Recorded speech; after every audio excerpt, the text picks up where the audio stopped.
Hi, everybody. Hope you enjoyed my wee intro video, which I actually managed to mess up. Yeah, it's good to be streaming again. It's been a while. I think I last streamed before Halloween. So, yeah, it's been a while for me. I haven't even streamed with anybody else because I've been very, very busy. So, first of all, Nerdword, thanks very much for coming on the stream with me. No problem. Thanks for having me. I'm happy to be here. Yeah, how you doing? I've been all right. I've been all right. It's been a bit of a busy year, but I can't believe how fast 2024 has flown by. I feel like I say that to my family every day. The year just disappeared. I I don't know where it went, to be honest with you, but I've been good. Other than that, yeah, just busy. Yeah, great. Khaled asks me, friendship ended with Echo Chamberlain. No, Khaled, I had a newborn daughter. She was born around Halloween, and I've been too busy to stream. So it's very simple. Okay. So happy New Year, everybody. And me and Nerdword are just going to be going through a kind of a brief postmortem of 2024. We'll be looking at the box office plus our best and worst movies, and we'll talk a little bit about Marvel in 2025. So let's just get straight into it. So we're going to Yeah. look at highest grossing movies. All right. So Oh, I mean, I get it, we're but geez. this is the top 11 highest grossing movies. So we're Right. going from 11 to number 1. And this is the highest grossing American movies of 2024. Okay, so Gladiator 2. This was actually a flop because this movie was insanely expensive. Oh, I didn't know that. Okay. The budget was between 250 and 300 million dollars. Oh, geez. Okay. Just an absurdly expensive movie. By the way, chat, because I haven't streamed in forever, I'm terrified that I'm going to end up boomering this. So please tell me if there's any problems with my audio or with the video. So if I'm too loud or too quiet, just let me know now so I can adjust it. So how am I doing, chat? How's the volume levels? Because the last time I did this, I messed it up and I was talking into a dead mic for 10 minutes. It's okay. We'll forgive you. Don't worry. So G-Man 1991 says, looks good, sounds good. Thanks very much. And Jihun Shin, thank you, man. Jihun Shin gives me Ichanon and says, Happy New Year to both you and Nerdword. Thank you very much, Jihun. Happy New Year to you. Oh, thank you. All Happy right, New Year as so well. yeah, let's get on with it. So did you see Gladiator 2? Oh, I did. What do you think? My sister thought it would be a good idea to take me and my dad to go see it because he loves the first Gladiator. So we ended up going. I didn't have a ton of high expectations for it just after seeing the trailer. As soon as the rap music kicked in, I was like, "What am I watching?" Particularly because I watched the first Gladiator a while ago and I really enjoyed it. And this one was just a poor imitation of that movie in every single way. I don't know if you want to get into like complete spoilers about how this movie was, but You, or if you we just can't spoil it because if people have already seen Gladiator, so they know how this movie ends. well, pretty much, yeah. It's the same movie. It's the same Yeah. movie except much worse. And Hmm. it's a little bit more convoluted. That's the thing. It's like they took Gladiator, they took the plot and premise of that, and they repeat it, but they add more characters and they add an extra subplot, and it just makes it more convoluted than it needs to be. So it's like Hmm. it's simultaneously watered down and convoluted version of Gladiator. It's not. I mean, for me, it wasn't awful as a movie. As if you've never seen Gladiator, you might be, somewhat entertained by this movie, and it has one or two scenes that are okay. And Yeah. there's a funny scene in it involving a monkey that gets appointed as first consul. I really enjoyed that. But overall, it's. I mean, once you take into account the plagiarism, it's bad. And Yeah. Jesus Christ, those baboons. What about the CGI? Was it baboons? What kind of monkey was I that? think it was baboons. Yeah. That CGI was horrifying. That was some of the worst CGI I've seen. That was Same. probably the second Mhm. worst for me in 2024. The worst Yeah. was Yeah. Alien Romulus, where they Mhm. recreated Ian Holmes. That was just horrifying. But the Oh dear. baboons were awful. Mhm. Yeah, I just feel like this main I mean, Paul Mescal, all power to him. I hope he has a decent career because I think he's not that bad of an actor, but he was a poor imitation of Russell Crowe. He didn't have any of the gravitas or the sheer presence that Russell Crowe did in the first movie. But that's also due in large part, I think, to the fact that this movie was just this storyline was just so convoluted. And for in 1 minute he wants revenge, the next he doesn't. He hates his mother, then he doesn't hate his mother. He doesn't want anything to do with leadership, then he does. The death of his wife affected him for maybe 20 minutes before we completely change motivations. And it just kind I of would blew my even mind a little bit. I would even say less because his wife dies and he's all broken up about it, obviously. But Mhm. then, by the way, that was his fault. He shouldn't have let his wife Yes, he fight. should have taken her to war. What Exactly. is he doing? What are Like you she's doing? what? What are the yeah. Why are What you are the letting your wife fight? This is absurd. And it was standard practice back in in ancient times. The women would be taken as slaves. So even if the men were all killed, certainly breeding age women would be taken as slaves, so they right. could keep living. At least they would Mhm. live. And I know that sounds very brutal to people today, but that was uh, that was just the done thing back then. It's Yeah. just how life was. You may not have liked it, but it was in fact the case. And so as soon as I think one of the reasons the first Gladiator worked so well was because his wife and child, Russell Crowe's wife and child, were complete innocents. They had absolutely nothing to do with the war that was going on. They were totally innocent of the brutality and everything else like that. And they were killed by a man who meticulously planned out their deaths and who was, of course, jealous of the main character. And that serves as a great motivating factor throughout the entire film. And Russell Crowe really never wavers, Maximus never wavers in his dedication to seeing their deaths avenged. With Paul Mescal, his wife was killed because of his own negligence, and he wants to kill a general for about 20 minutes because of it.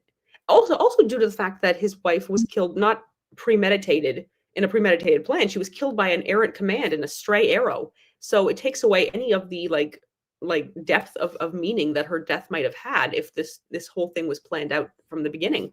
Um, and it makes her death feel almost kind of meaningless because the command was just given so errantly. It was almost as if her death was an afterthought to the whole plot. Yeah, it was. There was no personal menace in it whatsoever, so Not it at was all. just a very poor bit of writing. Yeah, I mean, Gladiator 2 has its little moments. I did like that they tried to do a water battle in the Colosseum. The Romans did Yeah, that a that was little all right. bit. The Romans did that in the early days of the Colosseum, and then they figured out they could actually just have better, cheaper water battles in Mhm. the river. Is that the River Tiber through Yeah, Rome? I'm yeah, not sure. yeah. They could just do it there, so they just had the battles with the river, the water battles. Mhm. Um, and then but they did do that at some point. So I'm glad they tried that at least on screen, and I think that was a reasonably successful battle, although it was ruined by Discount Maximus fires an arrow at one of the emperors, Yeah, and then afterward they copy Spartacus, where everybody stands up and says, they say, "Who fired the arrow at the emperor?" And they all stand up and say, "I did it. I'm yeah. Spartacus." And of course, the emperor should just kill them all, but he doesn't. Mhm. And then the movie just forgets that ever happened. Pretty much. After I saw this movie, I was so disgusted that I had to go back and watch Gladiator as a palate Mhm. cleanser, and that Yeah. is such a great movie. It's an exceptional That's film. an Yeah. amazing movie. And one thing that I got a real appreciation of during my last rewatch was that Commodus doesn't do anything wrong in Gladiator. And I don't mean that morally, I mean that from a from a political Right. perspective. Yeah. Nothing he does in Gladiator politically is wrong. He was Mhm. right to murder his father politically because his father made an appalling decision that was going to cause a civil war. Mhm. Basically, if let's say Commodus agreed and Maximus had become the sort of protector of Rome while it transitioned back to a republic, what would Mhm. happen is that opportunistic generals would simply swear fealty to Commodus, and then Mhm. Commodus would go to those generals, and the civil war would start between Maximus and the generals loyal to Commodus. It's Right. absolute guaranteed civil war. Exactly. Yeah. So by murdering his already elderly father, he avoids that. And Mhm. you could actually make an argument that that was the most moral act. It was the lesser of the Mhm. two evils. Yeah. And then you might think, well, murdering Maximus's family was a bad thing. But again, if word gets out that Maximus was appointed leader of Rome by Marcus Aurelius, his sons could potentially be claimants. and this is ancient Rome we're talking about here. Right, yeah. So that's just how things were. Again, that's what happened when a powerful leader was killed or assassinated. Generally speaking, the family was also killed shortly after. Mhm. Um, so again, just that's politics of the day there, Yeah. and I could go on, but basically he doesn't do anything that's necessarily politically wrong, except maybe at the end he gets into the arena, but even that there's reasoning behind it. So he's a brilliant, brilliant villain. Mhm, But the mhm. two emperors here are just shallow Oh my gosh. imitations. Oh my They're just word. drunken morons. They're What did you terrible. think of the two emperors, the twins? I I mean, okay, I had to go back and do some research on them after I saw the movie because I was like, did this actually happen in real life? 'Cause I'd never heard of twin emperors ruling before. So in fact, they were in fact real people. Um, and their story was actually quite interesting. And I thought this would have been a much better movie if we'd focused on Yeah, the story of the that twin would have been emperors great. rather than whatever we ended up getting. As it stands, we have discount Ed and Eddie Sheeran on screen, and it's one of those things where I was just like, what am I watching? And coupled with the fact that, of course, we have Denzel Washington, who is a phenomenal actor in his own right, he was so misused in this movie. It was more like he was phoning it in. I found the entire performance. It's very hard to take him seriously when he's just in ancient Rome using his New York accent as if he's an equalizer.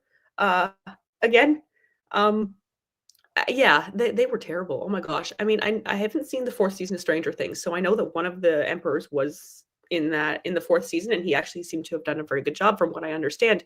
But this was a phoning it in performance, I think, from from both of them. Um, they were just terrible. Yeah. I have to say, I did like Denzel Washington. In fact, he was the only thing I liked about the movie. His Mm, performance was a bit over the top, but I enjoyed that because I thought, well, look, if it's a shit movie anyway, I'd rather just someone go over the top and entertain me, I suppose that's fair. even if it's a bit cheesy.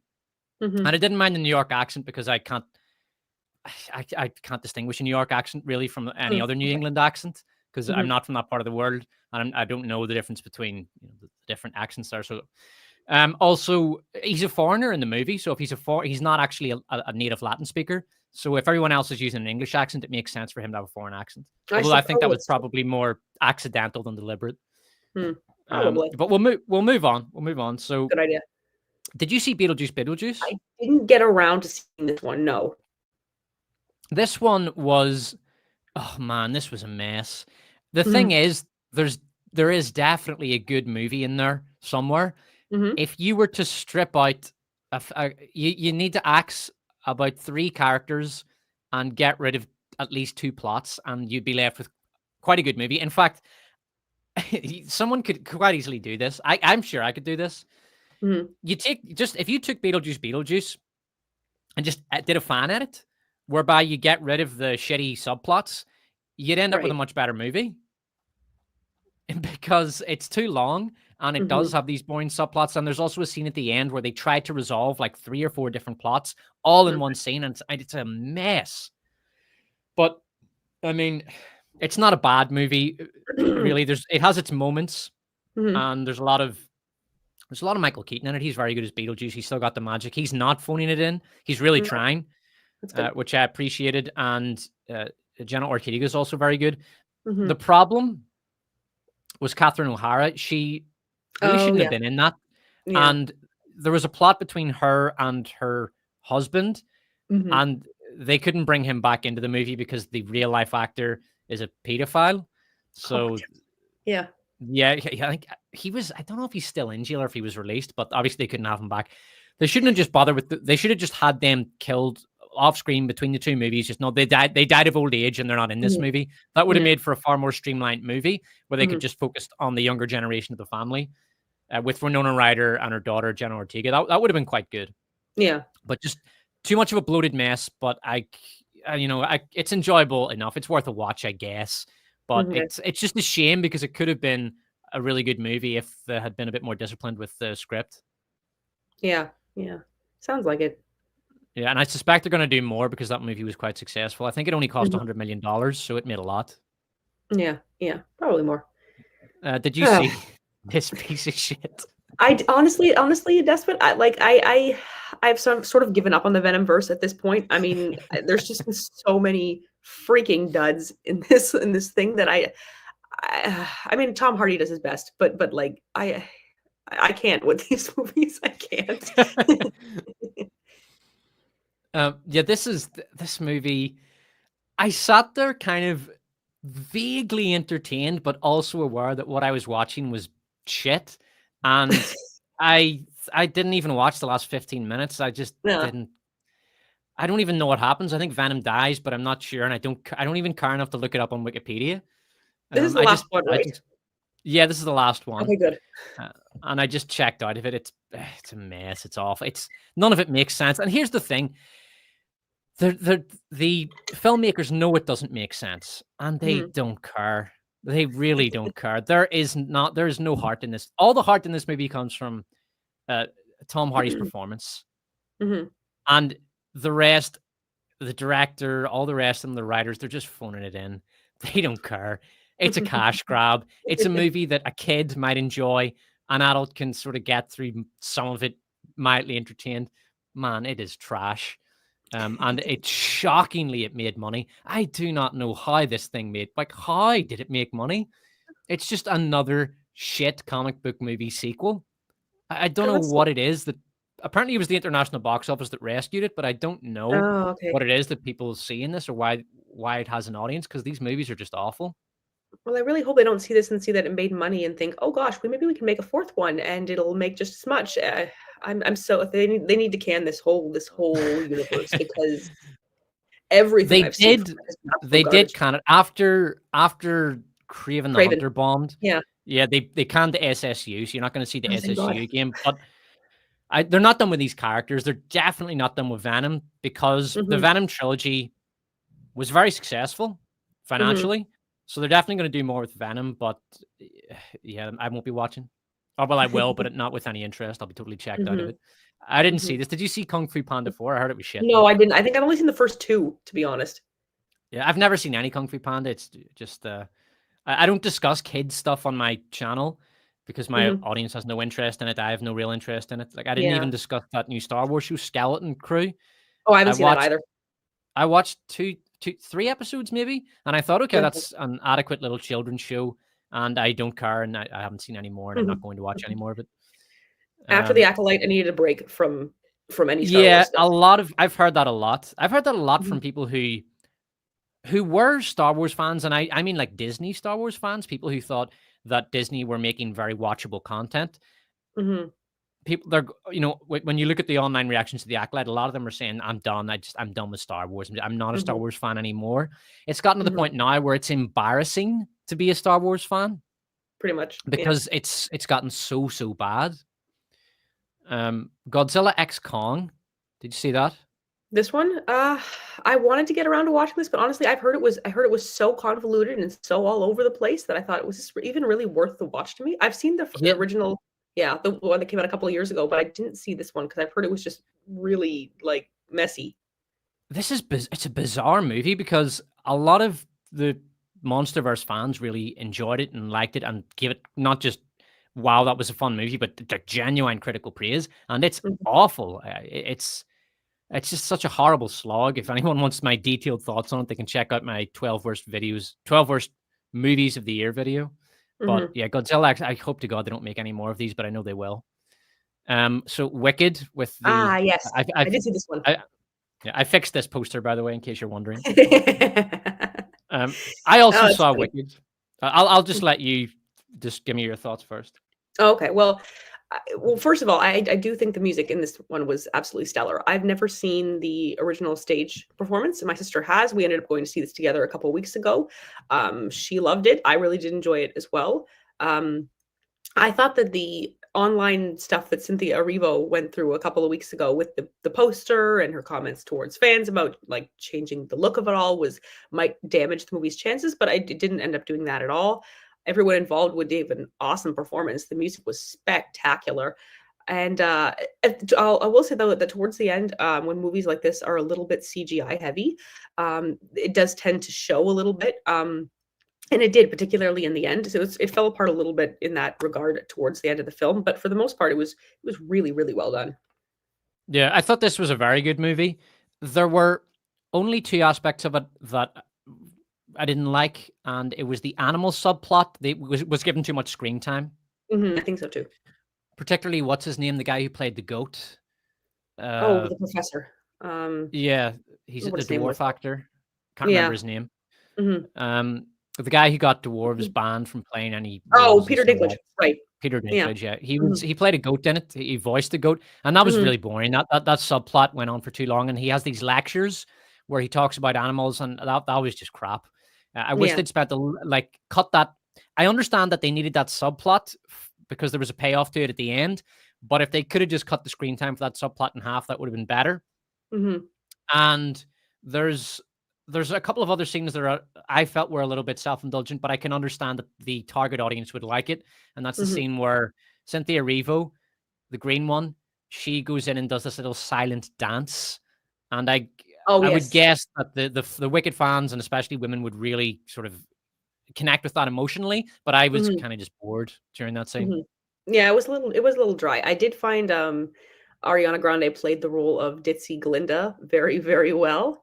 Um, and like I said, I think the songs were just top Oh yeah, notch, the and I performances and absolutely. the music are Mhm. excellent. Like this is Mhm. how to do a musical. The director Yeah. of this knows his shit when it comes to Mhm. musicals. He knows exactly how to make a musical. If you look at the choreography, every single actor on screen during the musical set pieces, the musical numbers, with the choreography and everything, they know exactly what they're supposed to be doing, Right. Yeah. and it's very well shot, very well choreographed.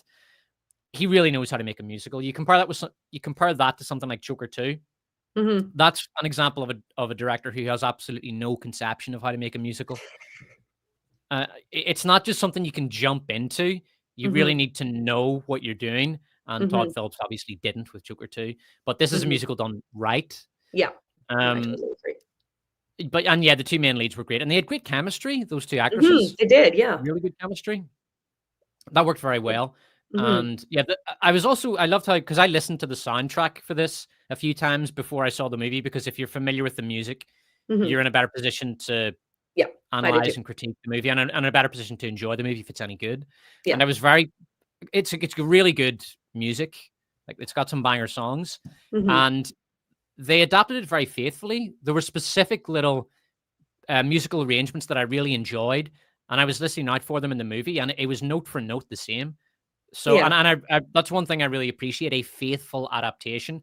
And as far as I could tell, certainly from a musical perspective, this is very faithfully adapted. Mhm. Um, so if you like musicals, I can't see any reason you wouldn't like Wicked. And the last thing I really enjoyed about it was the cinematography, because a Yeah. lot of cinematography nowadays is dark and murky, but just excessively dark or Mhm. washed out. A good example of a washed out movie would be Napoleon by Ridley Scott. I don't know if you've Mhm. seen that. No, I did listen to your review for it though, and after I did that, I was like, "Okay, I think I'm pretty sure I can avoid this one." Yeah, that it's got a hideously washed out color palette. You can tell that the production design is very good in the costume design. They really Mhm. put in a huge amount of effort to make this thing look good. And Ridley Scott fucked it up Yeah. by darkening the scenes excessively and washing out all the colors, so everything's Mhm. kind of just more grim. And it's got a hideous color palette. And I hated the cinematography in that movie because if there's one thing you could have enjoyed about it, it was the production design, costume, and makeup, and the cinematography ruined it. So Right. Yeah. when you get something like this where you've got really nice color combinations and it, it's bright and beautiful on screen, that was really enjoyable. Yeah. Yeah. um and obviously, Cynthia Erivo is a wanker. Like that was really disgusting what she did online, where she just went out and attacked her fans. That was Mhm. bizarre. There's Was something very wrong with that strange.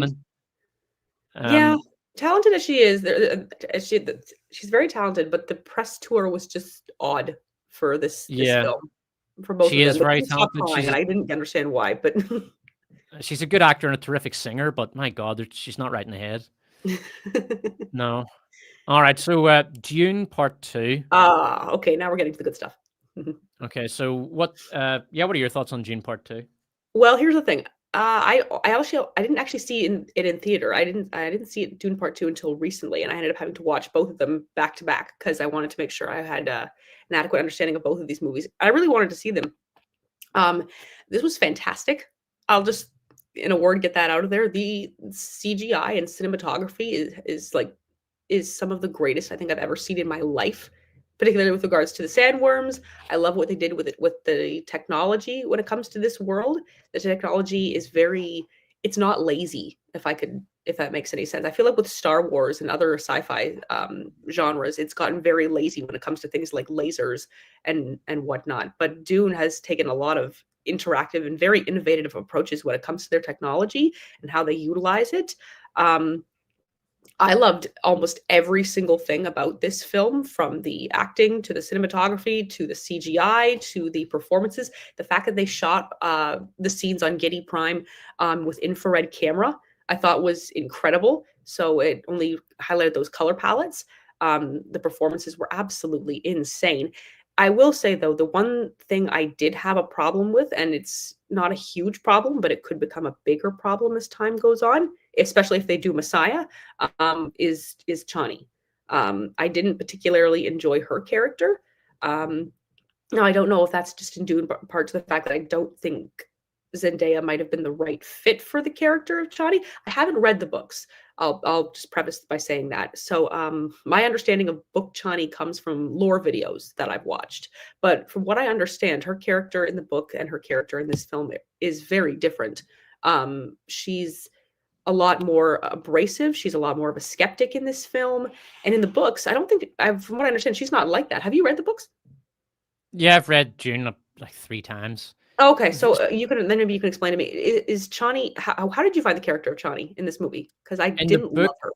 she's very different. She's completely different. In the book, she's much more stoic, placid, thoughtful, Hmm. and she's much more considerate of her actions.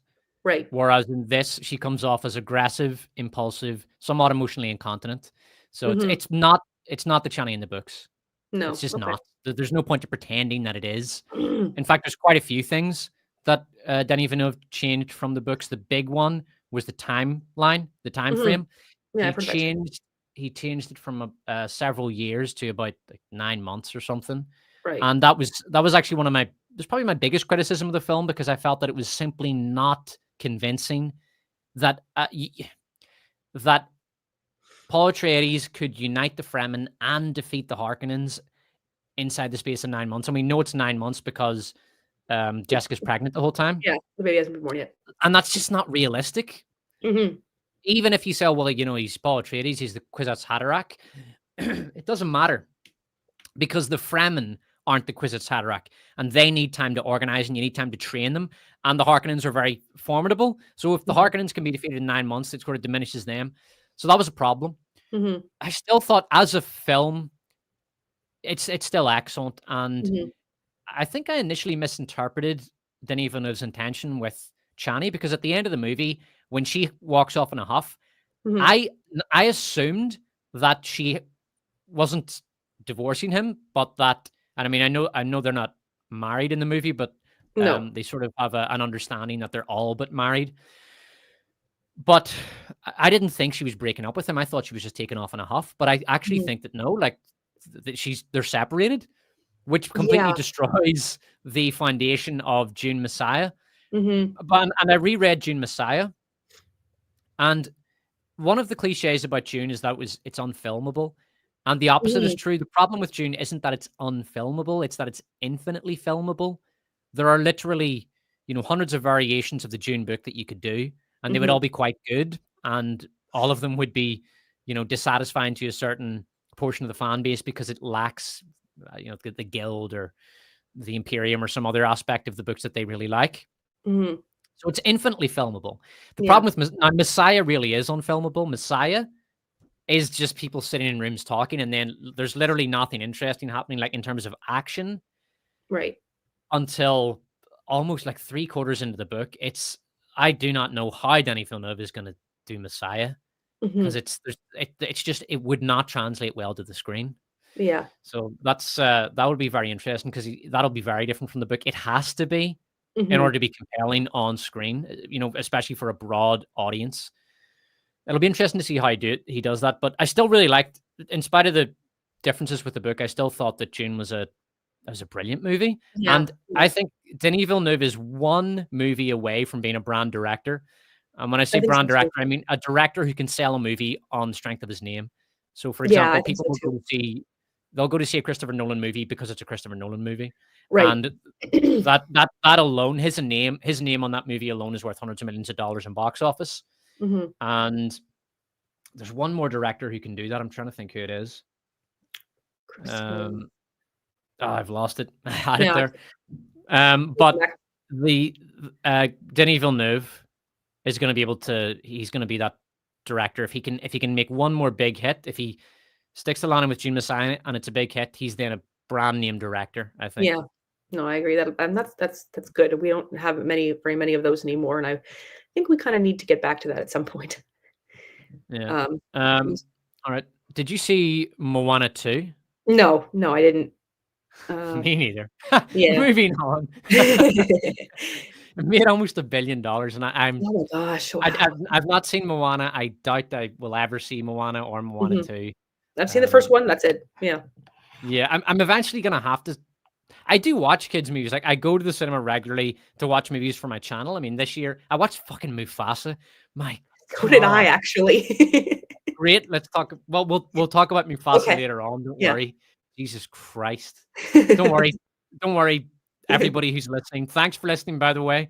Um, Thanks, you know, everyone. if you're listening, thank you for tuning in. We will get to Mufasa. Mhm, And if you just want to check out the video and come back later, everything's going to be time stamped. So, you know, you can hear us just talk about how much we love Mufasa later in the mhm. video. I again Oh, didn't bother with Despicable Me. neither Did did you I. see this one? No. Yeah, yeah. Yeah. I'll skip past it. Deadpool and Wolverine. This one I've heard many opinions about. So have I. I, Yeah. I this is one that I really need to rewatch, and I think a lot of people who think this is a great movie should rewatch it Mhm, because I think what they would find on a rewatch, outside of a cinema full of people laughing with buckets of popcorn in their hand, just mhm, watch it on its own at home. You'll find that it's probably nowhere near as good as you remember. But mm. anyway, what were your thoughts on Deadpool and Wolverine? Okay, this is gonna sound bad, Des, but I had absolutely no interest in watching this film, so I didn't end up even getting to this one. Um, Yeah, yeah, I said after seeing enough trailers and hearing enough opinions, I thought to myself, I don't think I'm gonna enjoy this just because I've seen the first Deadpool and that's fine. But honestly, Deadpool's a character that never really interested me. So after watching the first Deadpool, I never got around to watching the rest of them because I just found him that uninteresting, in my opinion. He's a character who's very personal taste. yeah, And I'm as much as I love Hugh Jackman, and I was happy to see him back as Wolverine. I never really liked the idea of bringing 58-year-old or however old Hugh Jackman is back to this role just because he had such a great outing in Logan. And I didn't feel like I needed to see more of the character. So I never ended up getting around to watching this one just because I was totally checked out of this character at this point. yeah. I would need to rewatch the movie to give a more detailed critique, but mm, from when I watched the movie, the problems I had with it were it uses the multiverse mechanic. Mhm, Right, but it's parodying the multiverse. It's making fun of the multiverse, but at the same time, it's very heavily reliant upon it for its plot. There are aspects of the plot which just make absolutely no sense whatsoever, mhm, and some of the humor is kind of dated and doesn't hit very well. The action scenes I really enjoyed. In fact, I some of the action okay. scenes got criticized because these two can't die, so they thought, well, doesn't have any stakes. I didn't really care. I thought, like, it's a popcorn flick, man. Just Yeah. it's the action scenes are there just to be enjoyed for the sheer spectacle of it. And I thought they were very well filmed and they looked great and they were very nicely choreographed. Mhm, So I enjoyed the action scenes, but uh, yeah, much of the rest of the movie was bad. And then in the third act, they bring in a kind of a new villain. She mhm, sort of takes over the movie, and then they go back to the tried and true. The multiverse is in danger. You know, the whole multiverse is going to be destroyed if the heroes don't mhm. win. And I'm so sick of that really trite plot whereby if the heroes don't stop the bad guy, then the bad guy's going to destroy all life. It's Yeah. so it's so tiring. It's so dull. Like, just do something else. I thought they would maybe do something a bit more grounded, personal, and heartfelt than Mhm. just the multiverse is in danger. I felt that almost cheapened it a bit at the end. No, I But don't think so. overall, it's fun.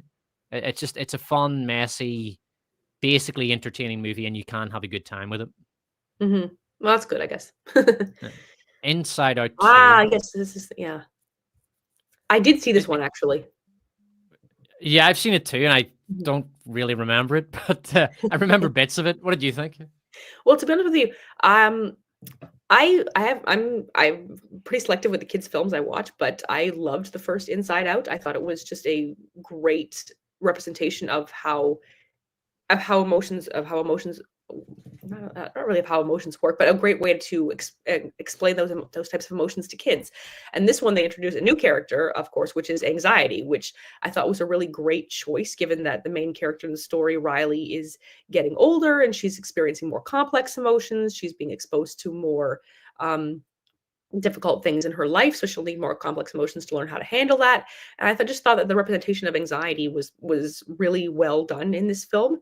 They showcased panic attacks in a way that would be um, very understandable to children. They showcased how a lot of other emotions work in tandem in order to explain those emotions very well to the audience, and I ended up really enjoying it as a result. I wasn't sure if I would, to be honest with you, just because, Pixar sequels sometimes have a difficult time sticking the landing. But for the most part, I thought it was really well done. And if they do make a third, I'll probably watch it as well, just because this specific franchise does mean a lot to me. So I think it was one of the brighter points of a very dismal 2024. Yeah, this was definitely Disney's best movie of the year. Mhm. They they definitely de-wokeified this. Yes, thank Do you God. know there's a no, I mean not in a very literal sense. Like you can tell looking at the movie, okay, they've taken things out. So there's a scene where they go in, they're running around inside Riley's subconscious, Mhm, and they come across some sort of dark room with video game characters in it, mhm. and then from the shadows emerges this big, shadowy gray character called the Deep Dark Secret. Yes. You remember that? Yeah, yeah, I do. Can you guess what the secret was originally? Oh, would it have had What would to do with Riley's, like, I if interests and preferences going forward, or, I would I would I would guess that it was her crush on her captain. that's I think that yeah, that is I can see definitely that. what it was building up to, because you Mhm, can see how she gets really shy around her captain, and mhm. she's sort of confused about her emotions of it, the captain of the team, and the captain's kind of a bit of a tomboy, but she's also, kind of a cool girl, and she's kinda hot, and so I think they were building up to the deep dark secret was that Riley had romantic feelings for her. She had a crush on her, and that was the deep dark secret. And I think Yeah, the in terms of the animation, what they envisaged was that the big monstrous looking deep dark secret would sort of melt away into this romantic vision of Riley and the captain together, something mhm, like that. Essentially, the original plan, I think, was to portray Riley's desire for a lesbian relationship. A very young teenage girl, yeah, which is, I mean, that's very inappropriate for a kids movie. mhm. I So yeah, go ahead. I wouldn't have maybe I'm naive. I don't know. I really hope they wouldn't have taken it that far. I think they Um, would have. When you read about what was going on at Pixar I guess that's true. prior to the more recent sort of with Disney having to crack down on the activism in Pixar. And have you seen Strange Worlds? No, I've heard that one was Okay, very, it very is aggressive. astoundingly bad, Mhm. and the messaging in it is ultra aggressive. Same with Lightyear. I mean, Yes. it is appalling Mhm, and very, very heavy messaging. mhm. I think that they were going that way, like with this movie, but Disney pulled back from the brink at the last minute, Oh, thank and they God. sent a guy in. I can't remember his name, but he went in and apparently he cleaned house, and Mhm. he forced them to redo the movie and to get it right for the cinema release, and it became the highest grossing animation of all time as a result. Well, that's good, at the very least.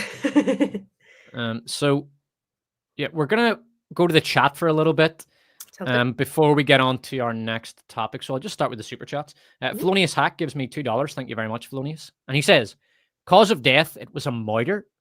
I don't know what that's in Yeah, I don't know what that reference means. to. And Jihun Shin gives me Manon and says, "Question for Nerdword. Have you seen the 1979 British movie Scum? You gotta try that. I've You never seen even that, heard of it. I Nerdword? gotta write that down. I'll have to write that down. I've don't. Scum? Oh, Jesus, I don't know if it'd be your kind of movie. It's very, very Mm. grim. Is it? Okay. Um, it's horrifyingly grim, actually. Oh, okay. I I'm gonna described it look as into it. brutalist. I actually have a Oh, video on it, but if you're interested in the movie, don't watch the video because it would spoil it for you. It's a great okay, movie. well, It's just very, very brutal. Just grim. Okay, I'm gonna And write that Jihoon down. also says stories you need to check out: Berserk, best dark fantasy and best manga, and Gennady Tartakovsky's Primal. All right, thanks very much for the Mm, recommendations, Jihoon. sounds good. Um, okay, so I'll just show some of the chat here. And Susie Q, apathy is a state of being for many of us. Yeah, I think a lot of people just feel apathetic to a lot of entertainment. Mhm. Apathy is the last stage of franchise death, and definitely that's what's happened with Star Wars. A lot of people look at the last Star Wars thing, Skeleton Crew. It's just Mm. apathy. No one gives a shit. Yeah, I You know. ask me is it good? Is it bad? It's whatever. It's Mhm. fine. It's a kid show. I mean, to be fair, it's a kid show. I could imagine kids enjoying it, but no one cares. No one cares about Star Wars. It's pure apathy now. It's Um, I feel like it's one of those shows that if it would had was aged up for a slightly older audience, it might have gotten a little bit more traction.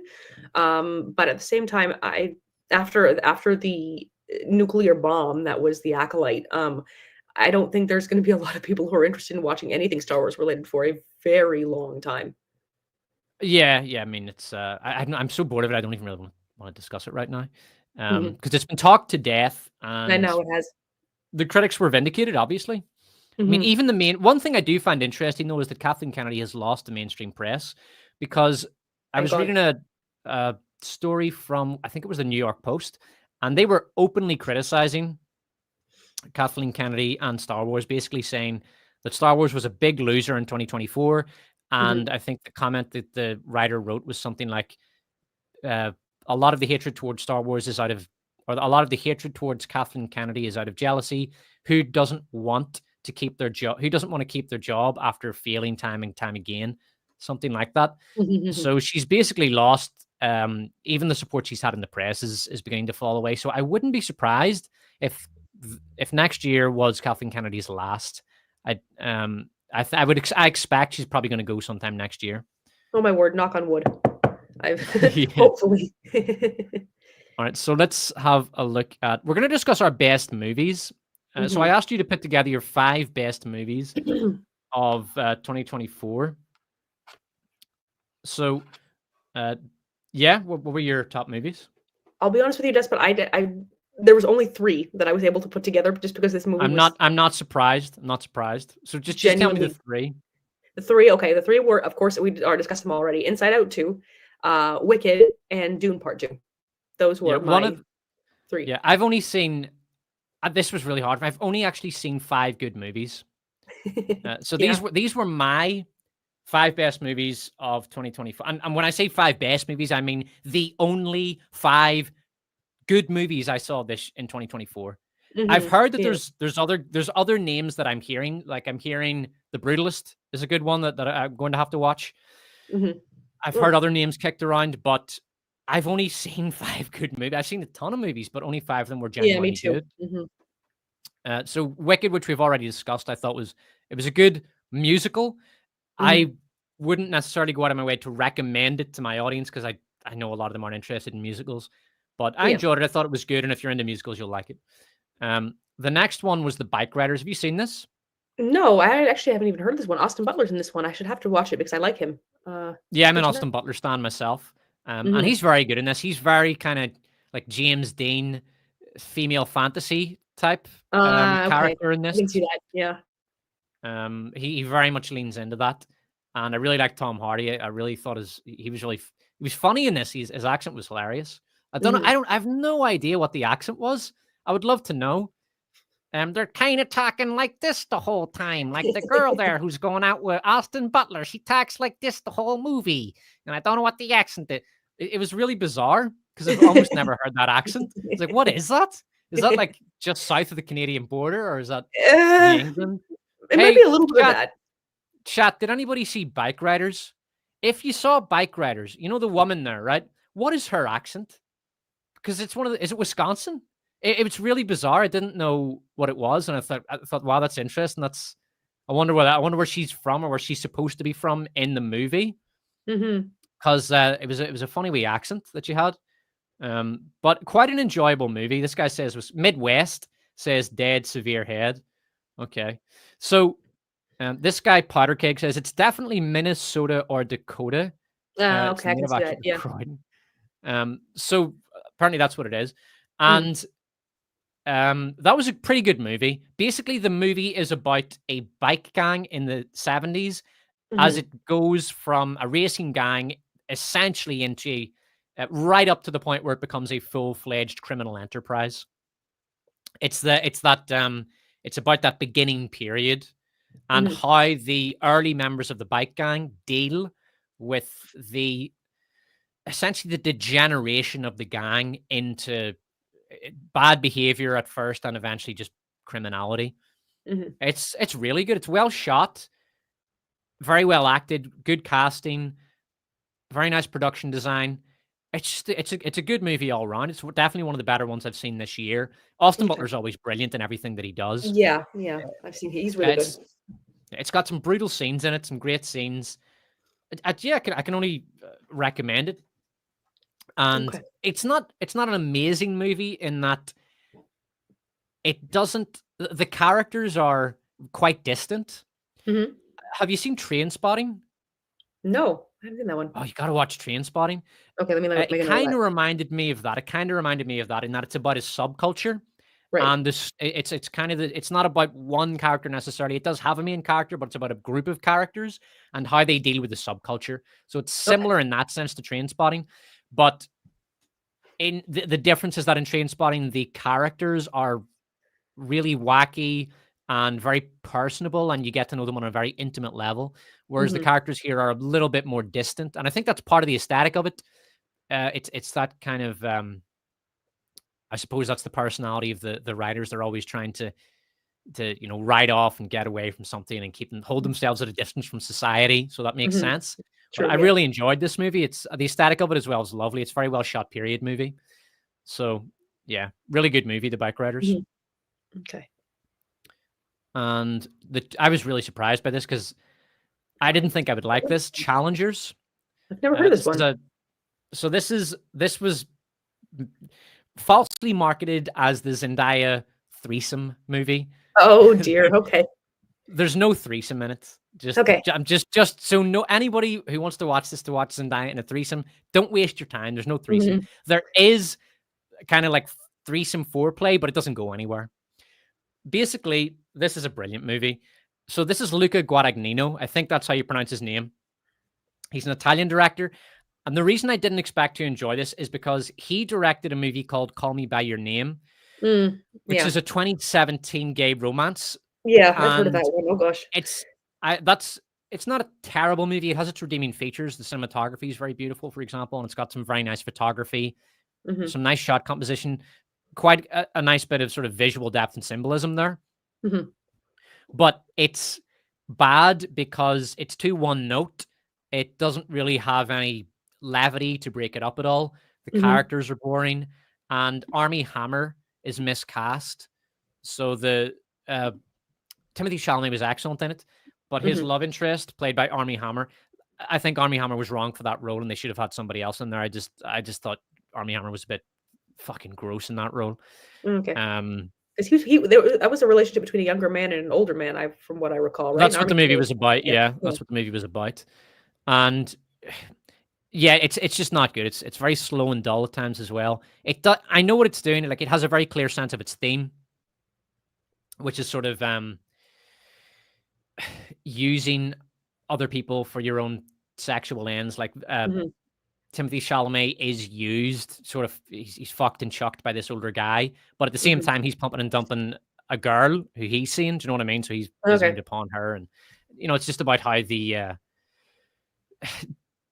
uh, temporal sexual desires kind of just leave people emotionally ruined. Right, that's Mhm, it's one of the core themes of it. mhm, But it's just not that well executed. But the director has gotten much better. Like the Challengers is a terrific movie because they're all villains. All three of these characters, Zendaya, basically the plot is Zendaya is in a love triangle with these two tennis players, mhm. and she's using her sexuality, she's using their attraction to her Mhm, to manipulate them and get them to play better or to get them to do what she wants them to do and to move their career in certain directions. And she's also a tennis player early on. And I don't want to spoil it because I do recommend this movie. Okay. She's a tennis player herself early on, and then there's an incident, and she has to deal with that, and it causes a kind of complication ship between these three people, to use a Gen what is it a Gen Z term, Mhm. and it's very funny. The three actors have excellent chemistry. There's a very funny scene in a sauna that I was just laughing my ass off at it. Really funny. Mhm. And one of the actors in particular I thought was excellent. I don't know his name. He's either Josh O'Connor or Mike Mhm. Feist, according to Okay. the poster. So Mhm. they're both very good, but one of them in particular, the taller guy, he's really good. And I also love how rich the characters were, because you've got one character who's a bit more buttoned up. He's a bit more polite and nice, and then his counterpart, who's his former friend, his counterpart is he's he doesn't take himself as seriously. He's much more of a joker. He's got a lot of swagger, and it forms this really nice contrast. So that's just Okay. a fantastic movie. Challengers, Mhm. definitely recommend that. And like I say, I don't want to get into it too much because I do recommend it, but it's brilliantly directed as well. It looks great, and the music is terrific. And the director makes some brave choices. There's times where the music is so loud that you can't hear the dialogue. But I think the point that the director's making is that you're not. It doesn't really matter what they're saying, because Mhm. it's like a tennis match. The way they're speaking, like they're throwing accusations at each other, and then the other guy just throws it right back, and they just go back and forth like a tennis match like that. It's really good. Yeah. Terrific Interesting. movie, and yeah, that was a surprise for me because, like I said, I didn't like Luca Guadagnino's most famous movie, so for him to come out with this was a surprise for me, a very pleasant surprise. Mm. And then we have The Substance. Have you heard of Oh this? gosh. Yes, I kinda wanted to see this one, but I'll be honest with you, I'm a bit of a chicken, so I don't think I'd be able to handle it, given that, there's a lot of body horror from what I understand in this film. A lot. It's Ton of amazing too. body horror. It looks so good, and it's so refreshing in this age of CGI slop to see really Mhm. good, like, practical effects body horror. It's really Mhm. good. Mhm. But the body horror, yeah, it's pretty horrifying. Yeah, yeah, I like I said, I'm a bit of a chicken. No, not a bit of a chicken, I am a chicken. So I don't know if I'd be able to to handle the level of body horror that they were discussing in this film, but I've heard it was really, really good, given just the message the movie was trying to send about Hollywood beauty standards and things like that. Yeah, I don't know if did they release the Oscar nominations yet? I'm just gonna have a quick look I'm not sure. because I heard. Let's have a quick look. If they did, Demi Moore, I'd be shocked if Demi Moore wasn't Mhm. up for Best Actress. I feel like she was. I'm not sure if, I don't know. Um, yeah, and the other thing as well is how beautiful it looks. It's a very well shot movie. Mhm. It's very, very well thought out. There's references, pretty obvious references if you know his work. There's references to Kubrick in terms of for example, there's a bathroom that Demi Yeah, Moore goes into very early in the movie, which is a reference to The Shining, yeah. and that, of course, is a visual hint that the movie is a horror movie fundamentally, but more specifically a psychological horror movie, which The Shining is. And there's other references to Kubrick in there, and the director knows her stuff. Like, she really knows how to. It's a French director, Okay. and she knows what she's doing. She's an excellent director in terms of the photography and the cinematography. Mhm. The only thing I would say about it is that I think it's too long and a little bit overindulgent. Like I say, the director really knows her stuff, and I think she was falling in love with her vision a little bit too much Okay. and trying to do a little bit too much, but it's still really good. It's a really good watch, and a lot of people don't like the ending, but I Mhm. love the ending because I think that it really captures a psychological aspect of the female fear of looking bad in public, Yeah. if True. you know what I mean. Yeah. So, I mean, obviously, I think it can be hard for a lot of men to grasp how terrifying that is for women. Mhm. Looking bad in public in front of a lot of people, especially when they're expected to look good, and that fear is massively exaggerated in the last act to very good effect. I'll not spoil how it's done, but it's done Mhm. very, very well. The problem is a lot of people who saw the movie didn't understand what was going on there, and they felt that it was just gratuitous and gross, but it's not. It's really well done, and there's meaning behind it. and then June, which we Mhm. discussed. Yeah, I'll be very interested to see what he does with his next. What Danny Villeneuve does with Messiah, and I don't even know if I'm optimistic for Messiah because it's almost like a poison chalice. I just, having read the book, I struggle to see how he's going to do it. There's Mhm. just not enough there for a really compelling, especially after this, like with such an action-packed movie, audiences are going to go to June Messiah expecting something like that. He may have to Yeah. combine it with. He's probably going to have to combine it with the fourth book or something, or he's going to have to use elements from the fourth book and combine that into Messiah, and that would maybe work. Mhm. But so he could condense Messiah into the first act of his movie, and then the remaining two acts would be um, the Children of June. I Mhm. cannot imagine any how else he could do it. It just wouldn't be a compelling movie if he just focused on the one book of Messiah. So it's going to have to be the next two books, but it'll be interesting to see what he does. Yeah, yeah. I Okay. mean, I really enjoyed this just because I felt well, Zendaya was a bit of a miss for me with this role. I do feel like every single other character, particularly Lady Jessica, I really did end up liking her in the film. Now I could change my mind when I read the books because I intend to read them this year. Um, but I felt I loved Lady Jessica, and I thought her and Paul's relationship was really, really interesting. And then, of course, I admit then again, all the Bene Gesserit I found were very interesting in this film. I thought they were just particularly Lady Margot Fenring, I believe her name was, the one who ended up seducing Phaedra Alpha. I thought she was very, very subtle, but I really did like her portrayal. And it's interesting because even though he's technically dead now, she's still carrying on his line. Yeah. Which I think is gonna be a very interesting plot point going forward too. Yeah, they absolutely nailed the Bene Gesserit. I love That them. was a hard one to do, but the Bene Gesserit were done brilliantly in Mhm, Villeneuve's movies.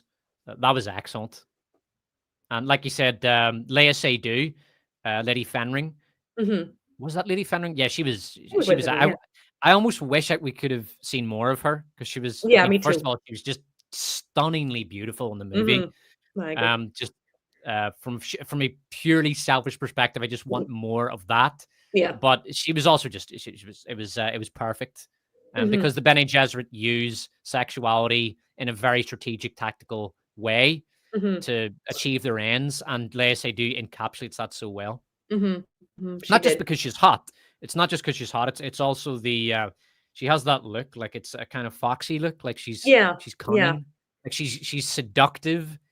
You know what I Yeah, mean? Not just seductive hot. and very intense. She's knows how to get Yeah, into your head and to just exploit your thoughts and things like that. So she knew how to exploit Phaedra Alpha so well. And the whole time their interaction was happening, I was like, this is so interesting. I desperately want to see more of this. Um, yeah, and there was quite a few female characters in this movie, apart from Zendaya, who I thought were just so well done. I loved Princess Irulan. I thought she was a very yeah, calming presence on screen. Part of me feels like Princess Irulan should have been, or Florence Pugh, excuse me, should have been Chani, and then Zendaya could have been cast somewhere else because I feel like her and Florence Pugh and Timothy Chalamet would have just had much better chemistry. They worked together on Little Women before, and they played a romantic sort of interest in that movie before too. So I feel like they might have had a lot better chemistry than Zendaya and Timothy did. They had no chemistry the entire movie, and I was really disappointed by that because from what I heard of the book, Chani and Paul have this incredible relationship, and it's one of the brighter points in a very dark universe. And so the fact they didn't have any chemistry in my mind, and they ended the movie the way they did with their relationship kind of just threw me for a loop because I thought I was supposed to be watching some great Shakespearean love story, and I didn't end up getting that, and I was a little disappointed by it. Um, which is why I think I preferred the other female characters in this movie so much more because I just found them so much more interesting than Zendaya as Chani. yeah. Okay, so we're gonna move on to our worst of the year. Oh, so no, no. Before we do, I did Mhm, want to talk about best shows, mhm. and honestly, man, I can only recommend one. And I did Shogun? predict No. this. I predicted it. So I watched Shogun. I have to rewatch it, man. It's so Mhm. fucking good. And I've read the novel, and I'm not gonna lie, I don't remember the novel that well because I read it in 2017, I think, or Mhm. 2016. I can't even remember when I read it, but it was years ago, Yeah. and I've forgotten a lot of it. But I do remember quite a bit of the novel as well, and I remember how it. I'm sure you're in the publishing industry, Nerdword, you read a lot, and I'm Mhm. sure you're familiar with the fact that even if you don't remember the events of a novel, you do remember how it makes you feel, and Right. Yeah. if it does elicit very strong emotions in you, Mhm. you remember it for that as well. Exactly, yeah. And yeah, that's a terrific novel by James Clavell, The Shogun, and that really, I got really into that, you know, Mhm. and that elicited very deep feelings from me, and I felt that it captured the core of the novel in that sense. It Yeah. pulls you right in and gets the very emotional core of the viewer. It's superb. I actually Mhm. think that this won like 14 Emmys.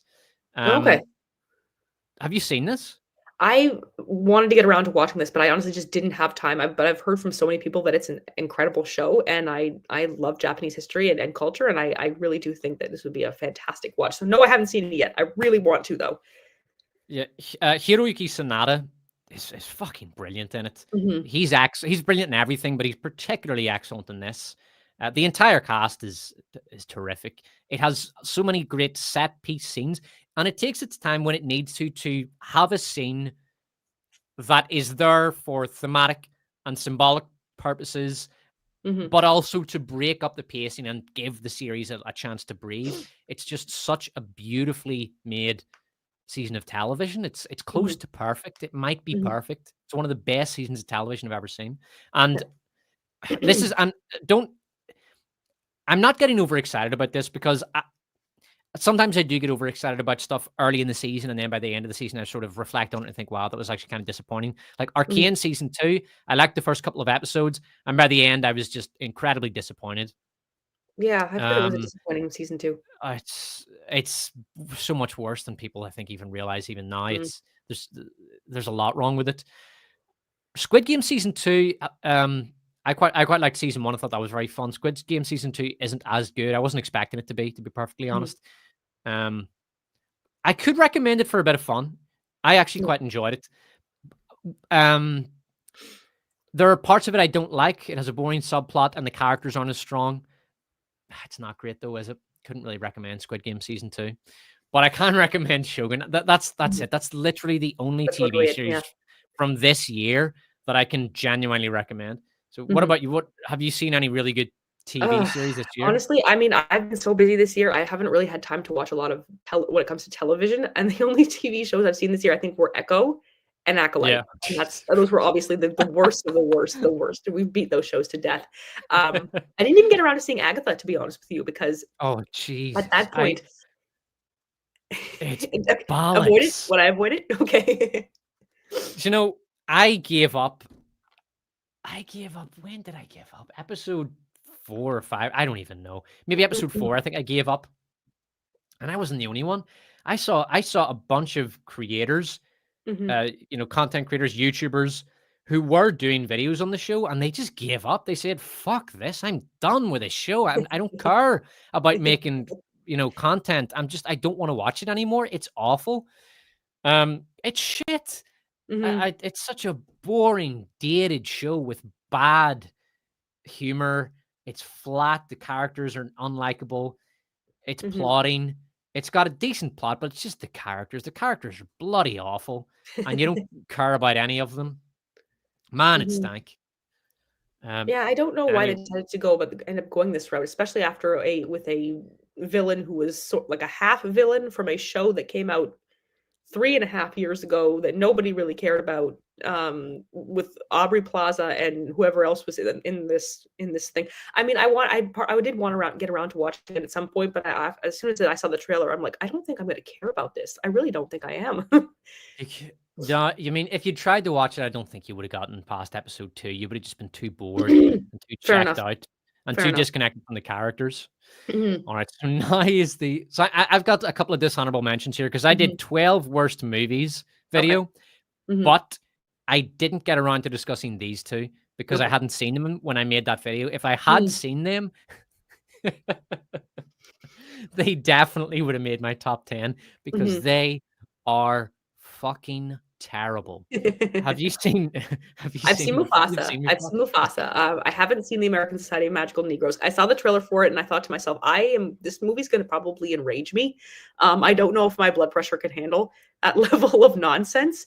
But it looks like it's a very passive aggressive, very racist, I guess you could say, um, treatise on how to handle white people, and I didn't understand the point of it, to be honest with you. But I It's guess I a can just get your thoughts on it then. it's a horrible movie made by a very embittered man who has failed in his life, has entered his middle age as a failure, Mhm, and is making this movie as a kind of trauma dump to just trauma dump out all of the resentment he clearly has for the much more successful people around him, most of whom are white because it's America, it's a white majority country. But he sees mhm. this success not through a competency lens, but through a racial lens. Yeah. And I think that sort of bitter resentment has formed itself into this disgusting movie. But we'll Mhm. talk about that in a bit. So, what did you think of Mufasa? I wondered if it was made by AI. I won't lie, when I first when I I swear to when I looked. God, some of the song lyrics, Yeah, I instantly thought that's I that's think that they've ChatGPT. used ChatGPT, Yeah. and I know what I'm talking about because Mhm, I I'm I s- I teach essay writing, and we mhm. had this huge problem last year. We never had it before, but all of a sudden, in around like the first semester last year, we were getting tons Yeah, of Chat GPT essays, and they're very easy to identify yeah. because you've got a student whose writing level is lower intermediate, and all of a sudden it's advanced overnight, Mhm. Yeah. and not advanced in a good way, advanced in a very, very generic way with lots of cliches, and lots of generalities with no clear, specific example. It's very easy to spot. Mhm. ChatGPT and AI writing in general is very easy to spot. And when I was listening to the lyrics to some of the songs, I thought Mhm. I would not be surprised if Lin Manuel Miranda, I think that's how you pronounce his name, has maybe gotten a bit lazy and used some AI apps to write these lyrics because they are Mhm. fucking awful. It sounds to me like anyway. So you thought some of this was AI? I thought quite a bit of this, like, I wondered to myself, was this AI? Was this ChatGPT? Because the songs were completely forgettable. Every single Ev- song in this was this worse than Wish. yes. Have you seen Wish? The music I in this was worse than Wish. Yeah, I don't understand what they were thinking with a film like this. When I first saw the trailer for Mufasa, I thought to myself, "Okay, I can understand why they thought this was a good idea to make because the first Lion King made so much money. It made more money than it probably should have." Um, but this was I just the problem with doing a prequel like this is you already know there's no stakes involved. You already know what's going to happen. Every single character in this movie is going to survive, because they have to for the Lion King. Um, and the voice acting was tired. It was uninspired. It was hard to distinguish between certain lines and who was talking. The origin of how Scar got his name was the most pathetic thing I've ever seen this year. You would all the characters that had the charm, like Zazu and Rafiki, um, were just it was all kind of stripped away. Sarabi was a point of like it was a love triangle between Scar and Mufasa and Sarabi that didn't really make all that much sense. The scenery and CGI was just all over the place. I can't think of a single good thing about this film. Oh, no, there was one good thing Mhm, that I absolutely loved about it. I loved that Rafiki's stick got mhm. an origin story. Oh, yeah, I suppose that's true. I'm not kidding. I am not kidding. They gave an origin story to Rafiki's stick. Ugh. I mean, this movie is the worst animated movie of the year, Mhm, hands down. Nothing comes close. It's just dreadful. mhm. It's Yeah, it is. absolutely dreadful. Mhm. And even the narrative framing is awful. They have this pig. What is it? What are they called? Pumbaa and the other Yeah, one? Pumbaa and Timon. Mhm. Pumbaa and Timon. And the framing of the movie is Pumbaa and Timon are telling this movie as a story to the young, I don't Kiara, know, yeah. Yara. Yeah, he's what's his name? The first line from Lion King. Simba? Simba? Yeah. He's Simba's son. So Kiara is Simba's son, Mhm, and the pig and the meerkat are telling his son this story. And the reason they have it framed like this narratively is so that they can cut back to the pig and the meerkat every like 20 minutes for comic mhm. relief. And it's not funny. It falls so flat. Yeah. It's just, go Yeah, go ahead. ahead. Oh, no. It's just I have a really hard time when they do live action adaptations of already of animals. I mean, it's enough that they do it with uh with all the Disney princesses, but when it comes to stuff like this, it makes it feel incredibly cheap and incredibly meaningless. And that coupled with the terrible songs and the terrible voice acting and the chat GPT like dialogue, it just made for an incredibly forgettable film that I really hope that all of us just disregard completely because it was just that bad. It was awful, and I will say one of the it was so bad. One positive we can take away from this is that it flopped. Thank God. Mhm, mhm, And that means that these horrifying, they're not even live action anymore. I used to call them live action remakes. They're just, they are animation to bad CGI. mhm. It's That's true. really beautiful, heartfelt animation, and they just turn it into this horrible CGI slop. And Mhm. audiences are sick of it. The whole live action remake genre is dying because the last bunch of them have flopped. I can't even remember the last time one hit. Mhm. Um, that piece of shit Peter Pan remake they did flopped, and then they Yeah. did Pinocchio was another one. I Mhm. can't I've even heard that was very remember bad. the can't even remember. There was another one they did the same year as Pinocchio, and that flopped. And then they've got this flop, and then Snow White is going to be Oh, a oh gosh, we'll talk about gigantic bomb. that. May as well talk about Snow White now because, yeah, I mean, we're on the topic of the sort of Larverse, I call it, the live action remake universe. Yeah, So, I mean, okay. that, I'm still undecided as to whether or not I'm going to go see that film. I've made so many videos about Rachel Zegler and Snow White in the last year and a half since I this channel took on its life form, and I feel like I've beaten this topic to death. Um, you've got to whether see it. hmm? You've been on the journey. You've got to see it through to Yeah, the I end. probably have to at this point, don't I? I mean, I that's what mean, your audience expects. That could be your pretty biggest much. video. Probably. Whether, And I it's mean, that about thing is whether just yeah. it's gonna be like the YouTube apocalypse. Every single creator, I don't Mhm. care what their channel is, they could be a makeup channel. Every single creator is gonna be doing Snow White until the lemon is dry and people are sick hearing about it. We may as well make some money off of it, right? Yeah. Yeah, that's the only thing that's like Disney aren't gonna make any money off of it. And it's got to be the biggest movie disaster in history. I Mhm, can't think of anything that's even close. Do you know what I would love to see? After I have this award show called the Worst of Woke Awards, mhm. and after I publish it, I want to do a video about movies I would like to see, like movies that I would make if I had the budget, right? Right. And it's just gonna be like 10 or a dozen little plots, and I'll use different movies to kind of animate them a bit, and it'll be fun. And one of them would basically be the Snow White story, the story of Disney making the making of Snow White, because it's been such an absolute disaster Mhm, from start up to when it inevitably bombs. That would be quite a good movie, I think. mhm, Or at the very least, a docudrama where you get the people who were involved in the production to come in front of the cameras and just talk about what an absolute shit show it was. That would mhm. be really compelling. Once the NDAs have cleared and people aren't worried about being Yeah, sued the anymore, I think NDAs, yeah. that would take a Yeah. long time. So maybe we'll get Mhm. it like it does like 10 years from now when the whole Snow White thing is nothing more than a really like infamous event in Hollywood history. Maybe then you get like a Netflix documentary about it.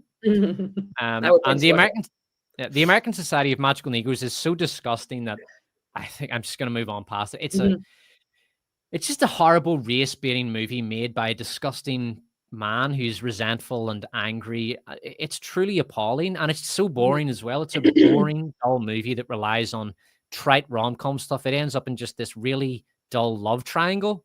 Mhm, It's awful. It's a truly, truly awful movie, and I'm so glad it bombed. Like it bombed miserably. It made like $5 at the box office.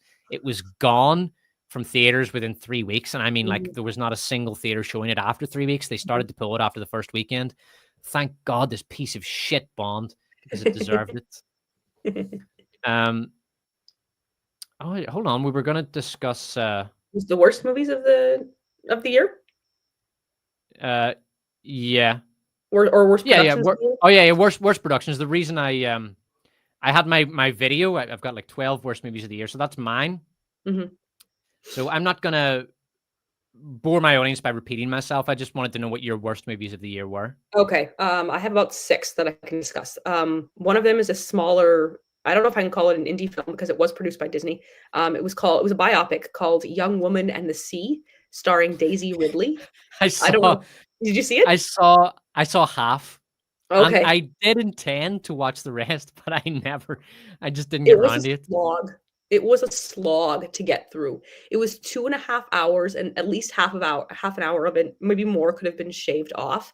It's one of those, destroy the patriarchy, I am feminism, hear me roar type of movies that, just turn my computer to fire whenever whenever I Yeah, watch them. And, and it it's was just about it's all about the victimhood of, Trudy Etterly as portrayed by Daisy Ridley, and how women aren't allowed to swim, and it's indecent, and how she ended up going through what measles in order to be able to keep fighting and keep swimming. And there's this one song that they play over and over and over throughout the film, and it was stuck in my head for about 2 days after. So, and of course, that was the time I was sick during that time. So of course, if you're sick, stuck in bed, and hearing the song in your head over and over and over again, torture outlawed by the Geneva Convention.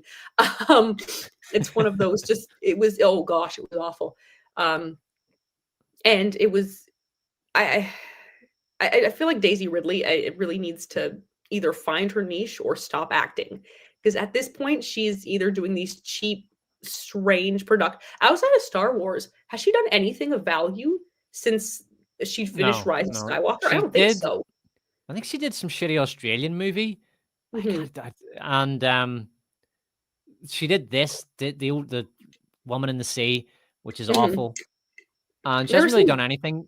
yeah, But there's some like Die Hard movie that she's going to be doing. I don't know. It oh came out last year, Jesus, but it was what? it's like she's throwing everything at the wall and seeing what sticks. But I Yeah. mean, what do you think she? And she's not box office. Like she can't draw a crowd. No one is interested in Mm-mm, watching her.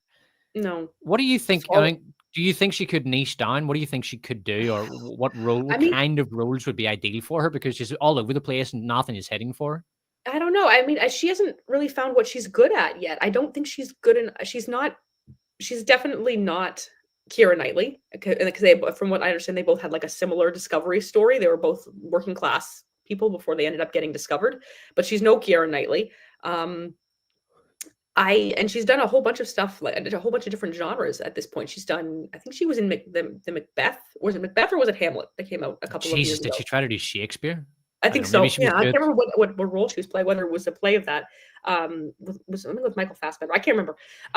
And she's tried to do action, she's tried to do contemporary television, she's tried to do drama, she's been in sci-fi, now she's doing biopics. And none of it works. I just don't think she's talented enough to be able to have a mainstream Hollywood career. Now, whether or not they decide to just keep her in indie films for the rest of her professional life, that remains to be seen, or if she'll just die off quietly when it comes to the box office, I don't know. But I haven't heard that they've canceled the Ray movie yet, so I don't know if that's still happening. I Um, doubt it very much. Disney don't announce. I mean, they still haven't officially announced the cancellation of the what's his name, the Last Jedi director, Rian Johnson. hmm, That still hasn't even been officially that's cancelled, but it's the Ray movie's not happening basically. But okay. yeah. So what about what else was on your worst of Um, list? okay, let's see. Oh gosh. We spoke about Gladiator 2 already, so I don't think we need to discuss that one. That's definitely on my list though. Um, Yeah. The Crow. Oh The Jesus, The Crow. Crow. I've talked a lot about The Crow. What did you think about The Crow? Well, it's interesting. I didn't actually see the 1994 Brandon Lee movie until earlier this year. I watched it Halloween because I didn't have any plans, and it just felt like something you would do. I really enjoyed the first remake of The Crow. I thought it was very heartbreaking, but it was also very beautiful. I loved the relationship between Eric and Sarah, a little girl Yeah. who was their surrogate daughter. I thought she was fantastic. Ernie Hudson playing Daryl Albrecht, I believe his character's name was added a great bit of levity to the movie too. And it's a very brutal story. And it's kind of offset with these like small points of lights, and the movie ends very hopefully. Of course, this the line, "It can't rain "It can't rain all the time" is, of course, a great line when it comes to things like being hopeful about the general storyline. And Shelley was a wonderful character, even in the flashback. She didn't talk very much, but even in the flashback, she was great. I don't know what they tried to do with this 2024 remake, but it was an exhausting slog of bleak, bloody, depressing garbage. That's probably the best way I can think to describe it. Bill Skarsgård was horribly miscast as Eric Draven. He is a wimp for a great portion of the movie, and then a wimp, and then he's obsessed with Shelley. And the movie did itself a great disservice in that they spent 40 minutes of the first part of the film establishing his and Shelley's relationship when they had no reason to do that. They could have just already started it with them already being in love, which is what they did in the original movie. I don't know why they decided to go that route and make Shelley a full human before then killing her, and then having Eric do some sort of soul equivalent exchange nonsense in order to bring her back. It was so unlike the original film that I just misses, and they shouldn't have done that, because one of the really nice aspects of the original movie is that Shelley is, it's in terms of the viewer, Shelley is an idea that you can kind of you can in your own mind have your own Shelley, if you know what I mean. right, yeah, Like she's an you can ideal. imagine your own sort of ideal, your own romantic ideal. That because that's what she is. She's a romantic ideal, a woman who's so amazing that this guy is literally willing to rise from the grave to avenge her, right? Mhm. And you can't depict that on screen, right? Because No. that's going to be so personal to everyone watching. So you kind of create your own idea of Shelley in your own mind, and you might be thinking about a specific person, or you might form a kind of vague image, but it's more of an emotion than a Mhm. character, and that's the point, right? Right. When you make her a real character in the movie, you take that away from the viewer, and it just becomes kind of bland. Mhm. Y- Mhm. If you know what I mean? And I feel like what the first original Crow did so well is that they accurately portrayed what happens when you take away what a man loves, and what the reactions might be. It was his love for her was so strong that he ended up rising from the grave in order to avenge both her and him. Um, and there was I the motivations of Bill Skarsgård were just like, I'm obsessed with this person and I can't live without her. I have no life outside of this person. Let me just attempt to become a I don't even know what he was trying to do, to be honest. I mean, he was very cowardly in the beginning of the film. He could have escaped the institution at any time he wanted, apparently, but didn't do that until Shelley showed up because he had no problem taking off the ankle monitor and then jumping the fence with her and taking off. Um, the villain, I mean, I don't know why the villain was completely over the top and rather bloated. I don't know who the actor who plays Top Dollar is in the original film, but he was excellent in the original film. And this villain, I couldn't with him. He was absolutely insane. He And was not in just one dimensional, and nothing was explained. He has some sort of demon power, but it's Yeah, never explained what it is, or no. why he has it, or what his. He has no motivation. Like, Exactly. what are you Yeah. doing? Why are you doing this? What is the Mhm. function of your demon powers? None of this is explained. It's just he's bad and he's evil and he's demonic, and that's it. Mhm, mhm, and I didn't fully understand his Shelley was Shelley possessed in before she was killed, and she ended up killing people, and that's why Eric, or why she was going to a version of hell, I suppose, and Eric is trying to reverse the process to bring her back. Is that what happened? I didn't fully understand that part of the movie, where she's just, yeah, I didn't understand that part where she's either controlled and she's killing people and it's on camera, and I didn't really I fully get that part. Yeah, it's It just was a. very ambiguous. Geez, I forgot about that. Actually, you just reminded me. There's a weird scene where she's possessed and she kills her friend or something. I'd Yeah. completely blanked that out. That's how fucking bad that movie is. Like, I was so bored that I was watching parts of it, and I guess my brain just switched off. He just reminded me that that happened. I don't know if that's a good Mhm. thing or a bad thing. It Yeah, was and that's the other thing. Just the utter mm, bleakness of it from start mhm. to finish. There's It no was depressing, it levity. was There's bleak, it no was nihilistic, and I positivity. hate I hate And the nihilism in films and TV. characters were easily the most detestable characters that I've seen this year. Like, you've got Mm, Shelley. who in this one is just a degenerate junkie who Yeah. just wants to get high all the time. Mhm. Her goals, I mean, this girl picks up some heavily tattooed junkie at a rehab clinic, escapes with him, fucks him Yeah. within a day of meeting him, gets high with him, gets drunk, and then they just go off on this adventure of debauchery together. Mhm. And these are not likable characters. They're utterly Mhm. detestable. I was quite Mhm. happy to see them murdered. I'd wish that was the end of the movie. Well, Eric had no personality outside of Shelley, which annoyed me. There in the original film, there was a lot of charm to him with his rock career and how he incorporated that into his like personality as the Crow. In this one, he's this depressed emo kid who's writing poetry and on the walls and of his institution room, and I didn't understand what the point of all of it was. He claims that Shelley's better than him at everything, and he has no purpose without her. It's so depressing. It's so depressing, and I think one of it's also very ironic given the fact that in the original Crow film, he got on Sarah's mom's case about drugs, and he was so against the idea of it because I can't remember what the line was, but it was something to the effect of God is uh, the name of is mother on the lips of all children, something like that. Which I thought was an extremely poignant line from the original movie because it's his telling her it's his way of telling her shape up. You have a daughter who's counting on you, and I can't look after her anymore than I used to, and she needs you, and you need to be better for her. In this film, he's all about the drinking and the drugs and the debauchery. Eric was almost like an avenging angel in the first movie. I don't know what he is here. I, Yeah, he's and it doesn't help that he's not. I mean, he's past 30. You can tell that the character's like he's a 30-year-old man. He still hasn't got his arson gear and shaped up and actually tried to get a life for himself. He's mhm, behaving like a 20-year-old, right? mhm, yeah. And it's pathetic. It's truly pathetic. And I'm so glad it failed because Mhm, at least now Hollywood have not left The Crow alone. They made like yeah. 4 or 5 sequels. I'm actually going to find out. Let Mhm. me have a quick look here. The Crow All right. Salvation, I think I I've heard of that, and then sequels. I don't know the other ones though. How many sequels to The Crow? I know that let's see here. I feel You've like there was got 2. you've The Crow Wicked Prayer, The Mhm. Crow Salvation, and The Crow City of Angels. So Oh, there were 3, okay. 3 sequels, Mhm. and then they made that piece of shit remake last year. And Mhm.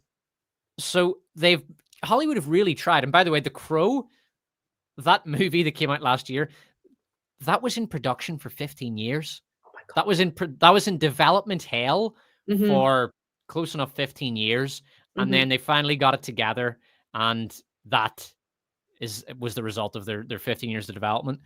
And like there were like I think 8 or 9 actors who were announced at one point or another to play Eric in this Mhm. god awful remake.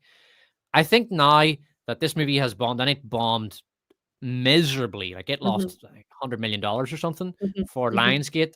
Hopefully now Hollywood will just leave The Crow alone. Don't try to make it a franchise. Just leave it alone. Let it be. No more Crow movies ever again. That's the one positive um, that has come out of this.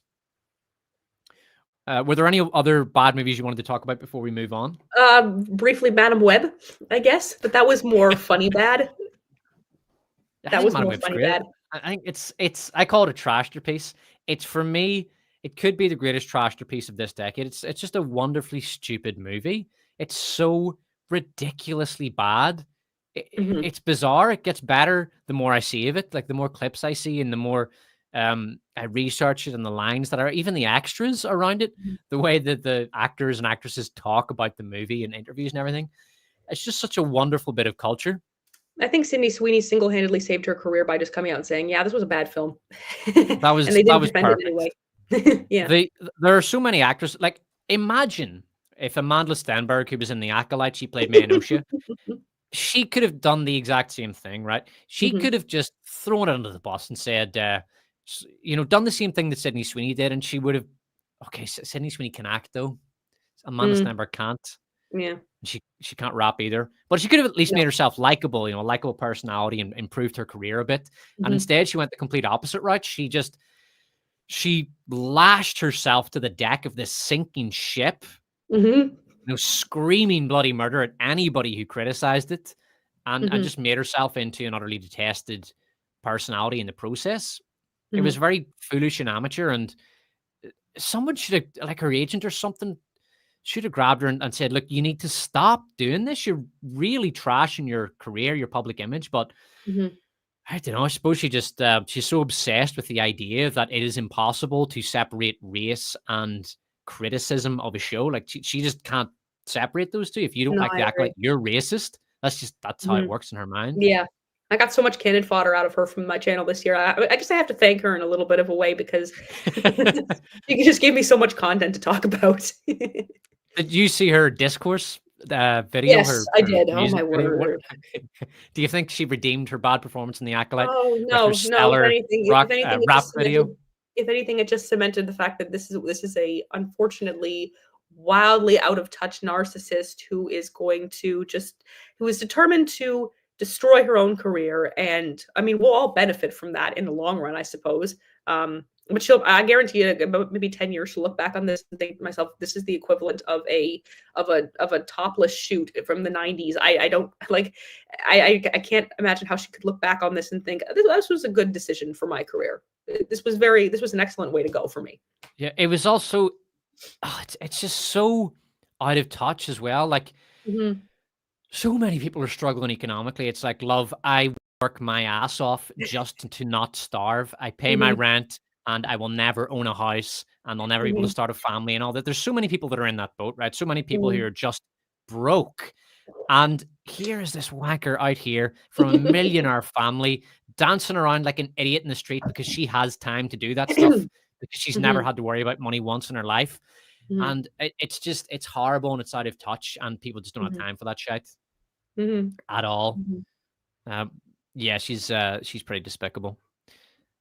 I All had right, so one there more was film. I did have one more sorry? film. I had one more film Go that ahead. was All right, terrible. go ahead, go ahead. Yeah. War of the Rohirrim.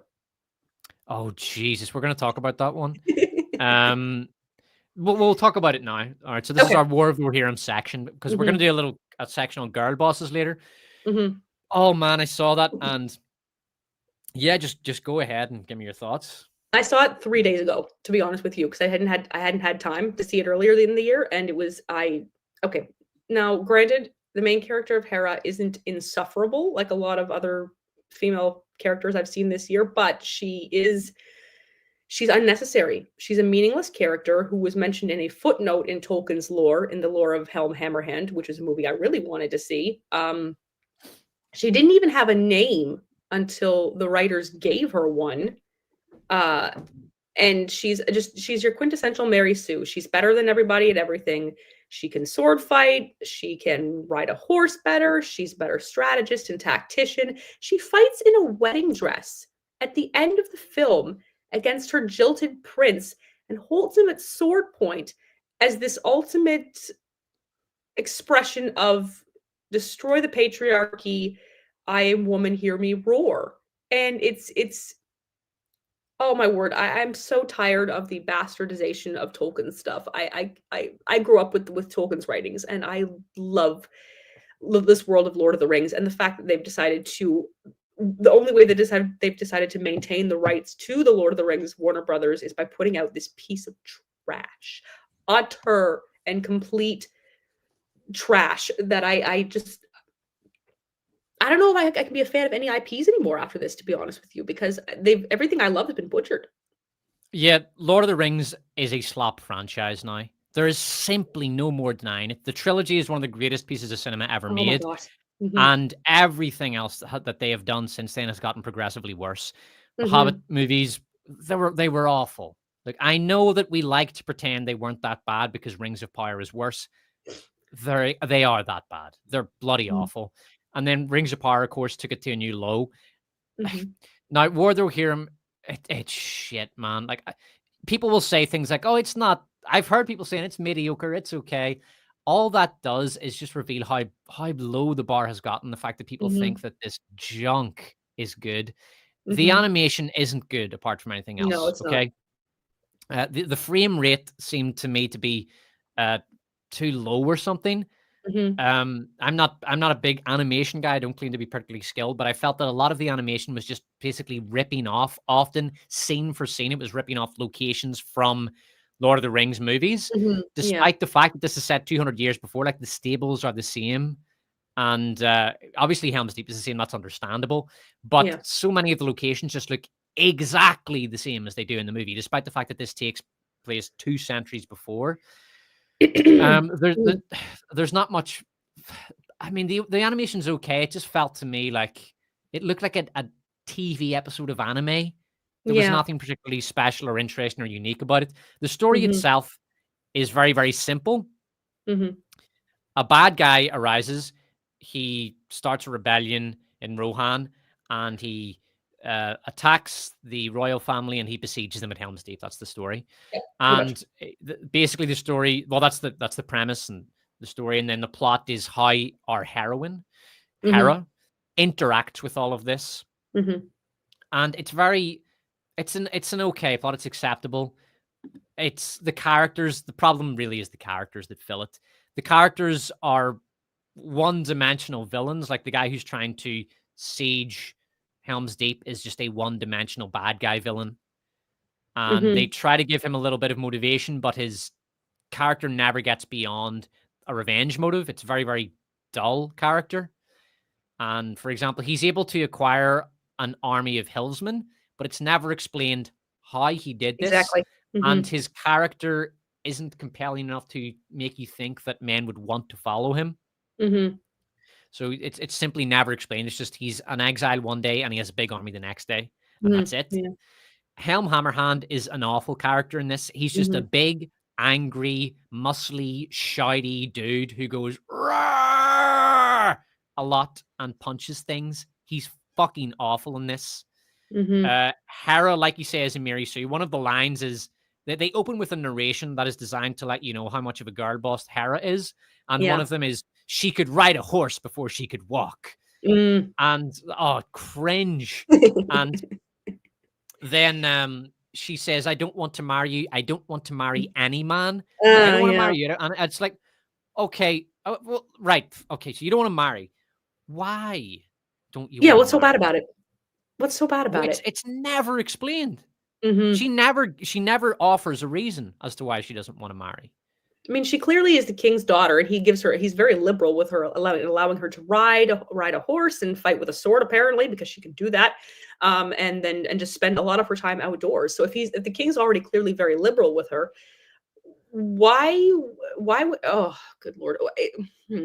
I don't I have no words. I really have no words. If he's that yeah, yeah. Yeah, it's apart from anything else, she is. I don't know. It's an animation, so it's hard to tell how old she is in the movie. But let's say she's 20 or something, Mhm. and um, she's a king's daughter, and Mhm. that makes her a very valuable political commodity.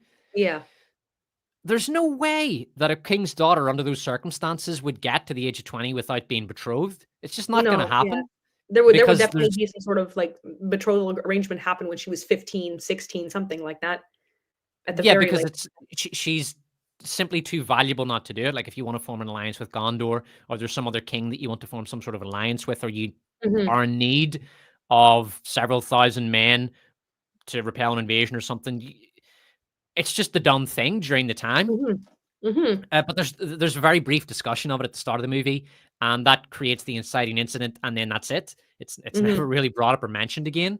And Yeah. even when there are stirrings of war, it's not like the king sends a rider to Gondor saying, "If you send us, you know, this amount of soldiers for our disposal, I will betroth my daughter." So there's none of this. There's no. That's the other thing about Helm Hammerhand.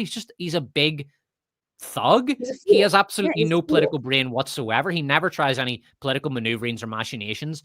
He's essentially a children's cartoon character. Mhm. It's awful. It's just sad to see that this is the state that the Lord of the Rings is in now. And Mhm.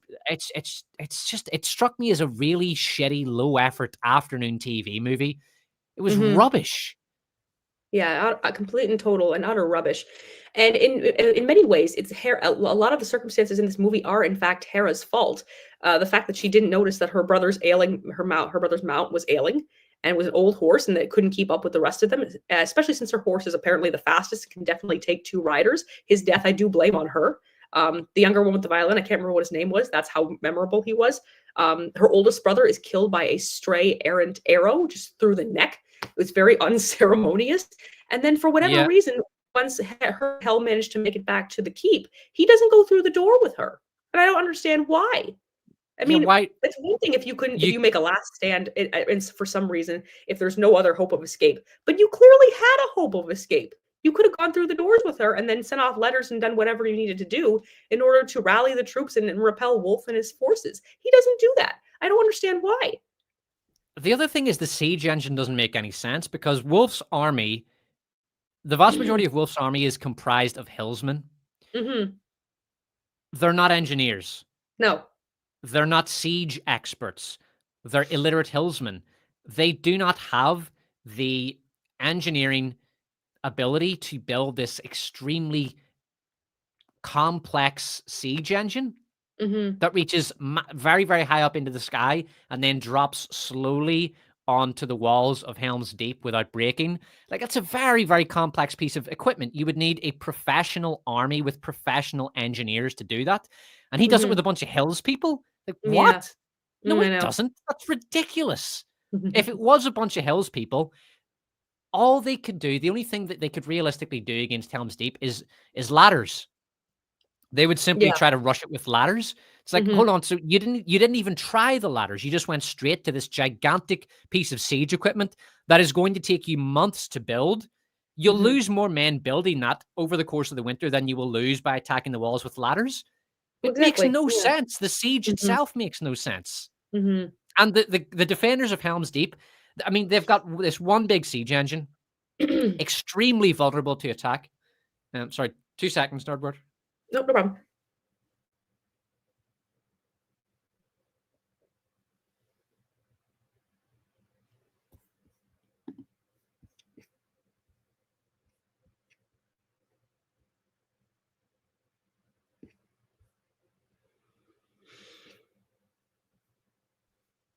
Yeah, they've got this huge siege engine, extremely Hmm. vulnerable to attack, and the defenders, not even a single conversation. Can we burn that thing? Yeah. Or if we go out at 2 a.m. when all of the attackers are asleep, we just sneak out. Do you think maybe we can just cut away one of the pillars and collapse it? Hmm. Or, can we just burn their wood supply? Or, it's not complicated. It's a big No, siege I engine know. with many moving parts. It wouldn't be that difficult to disable it, but they don't even have a conversation about maybe it's such a bad movie. The plot is It's so terrible. lazy. There are so many plot holes. None of it makes any bloody sense. You're just supposed to accept these things. The characters are rubbish. The animation shit. Hera is an insufferable Mary Sue girl boss. Oh, I mean, there's not at the end. She just takes on this guy Wolf and beats him in combat, and it's like, what is this? What am I watching? Mhm. She Yeah, I know. talks to an eagle, and the eagle just agrees to help her. Well, she's I playing the mean, roles of both the Gandalf and Theoden in this role, and I'm like, "What?" The Eagles themselves are this very separate, very noble race of beings, and the only person that we know of in the movies who communicated them with was Gandalf, who had this sort of standing to be able to meet them on their level. And then we just show an image of her climbing up the rock with the wall with ice picks and trying to reach the top where that she has this apparently has this conversation with one of the great eagles, and then what was the point of this film? No, I know what the point of this film and was. The then point of this film was to retain the rights to Lord of the Rings because they need to do something with it every 10 years in order to retain the rights to the property. And this is what they gave us. This is what yeah, they and give us. at the end of the movie, they say something like Hera remained in the wilds of Rohan until she died, or something like that. And I'm Yeah, thinking, so she just spent her whole life selfishly pursuing her own hedonistic desire for pretty much. adventure. Pretty Like much. she never even attempted to maybe start a family of her own and pass on the sacrifices that her parents made to raise her. It's just, nah, I Mhm. just want to be I just want to be an adventurer. Just want to ride around in my horsey. fuck Yeah, everything else. yeah, It's like, this is our and hero? she's the last of Helm's bloodline, and he wanted her to he okay, one of the things is he wanted her to take up the throne after he died. She couldn't even do that. She couldn't even do that and carry on her father's own bloodline, and she ends up just giving it off to her cousin who was also terribly misused in this movie on the part of Helm Hammerhand, um, and then rides off into the sunset to live a life of what? Solitude and horses and adventure, for lack of a better Yeah, word. I've like I say, I've heard people online say that this thing isn't that bad. It's like, lad, this is It's terrible. shit. It This is is so terrible. bad that there's Mhm, no redeeming aspects to this. It's just rubbish. Okay, don't mhm, give me that mediocre nonsense. Don't give me that it's not as bad as Power shit. It's crap. mhm. Um, right. Let's When see. Let's see when the where we. greatest franchise in the world becomes a level of which is worse. I It's hate just this. it's I hate sad. this. It's just sad now, isn't it? The And that's trilogy is the original trilogy is the greatest set of films ever made, in my personal opinion. it's the greatest trilogy. The greatest trilogy ever made, in my personal opinion, and it was lightning in a bottle, and it's depressing because 'cause we're never gonna get that again.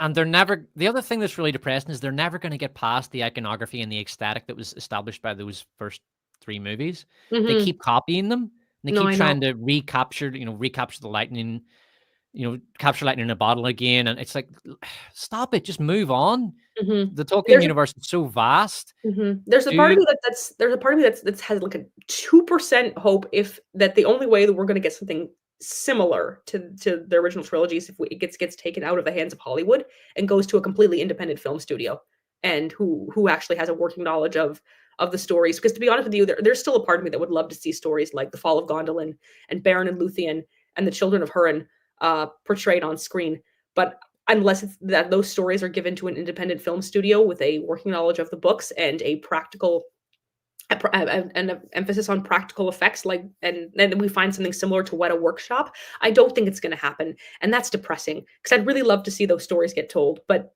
I just when don't see how does that's possible. when do they go public domain? Is it the That's 2040s? a good question. I don't know.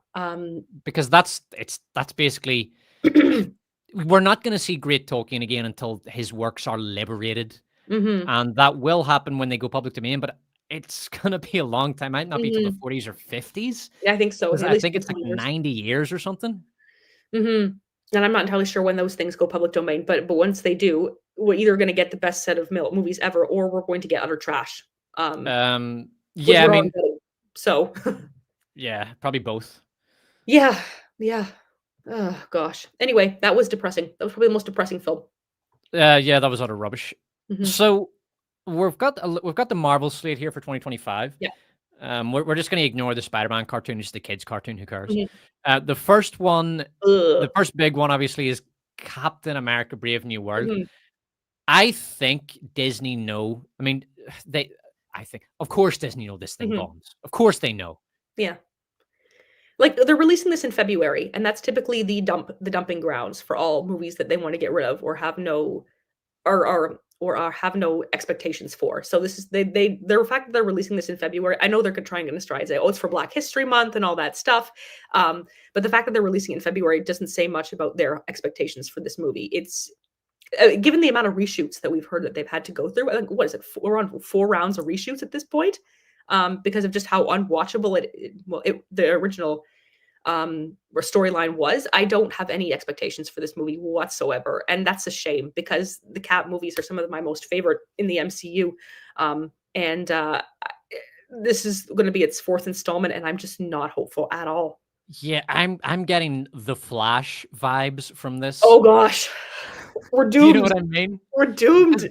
the Flash had a similar kind of development. It was reshot Hmm. about 3 or 4 times, and they wouldn't fucking stop developing it. And then the new Warner CEO, David Zaslav, came in and Hmm. just said, "Enough. Stop. Throw together a movie with the footage we currently have and Hmm. get it out the door." And you Hmm. can tell he even stopped development on the CGI because the CGI is not finished in the Nope. movie. That's Nope. why it looks so bad. Yep. He just got it out the door to stop losing money on it. And I I don't think Disney would have done that necessarily, but this thing's been reshot so many times, and cobbled together. It might just end up this cobbled together mess. They're relying very heavily on Red Hulk for advertising, for Mhm. marketing, but it looks it Ugh. it looks just like a very sort of generic spy action thriller, basically. Mhm. Spy Mhm. action political thriller. And I've never seen anything about it that has made me think that it will be anything other than a big pile of mediocre trash. Yeah, that's the best we can say about it. It's gonna be painfully mediocre, and I actually well, my video I made a video about the problems, that, Sam Wilson would have with being Captain America about a month or 2 ago. That video, people are still I mean, people are still, writing vitriolic comments like, of course, the most common one is racist, right?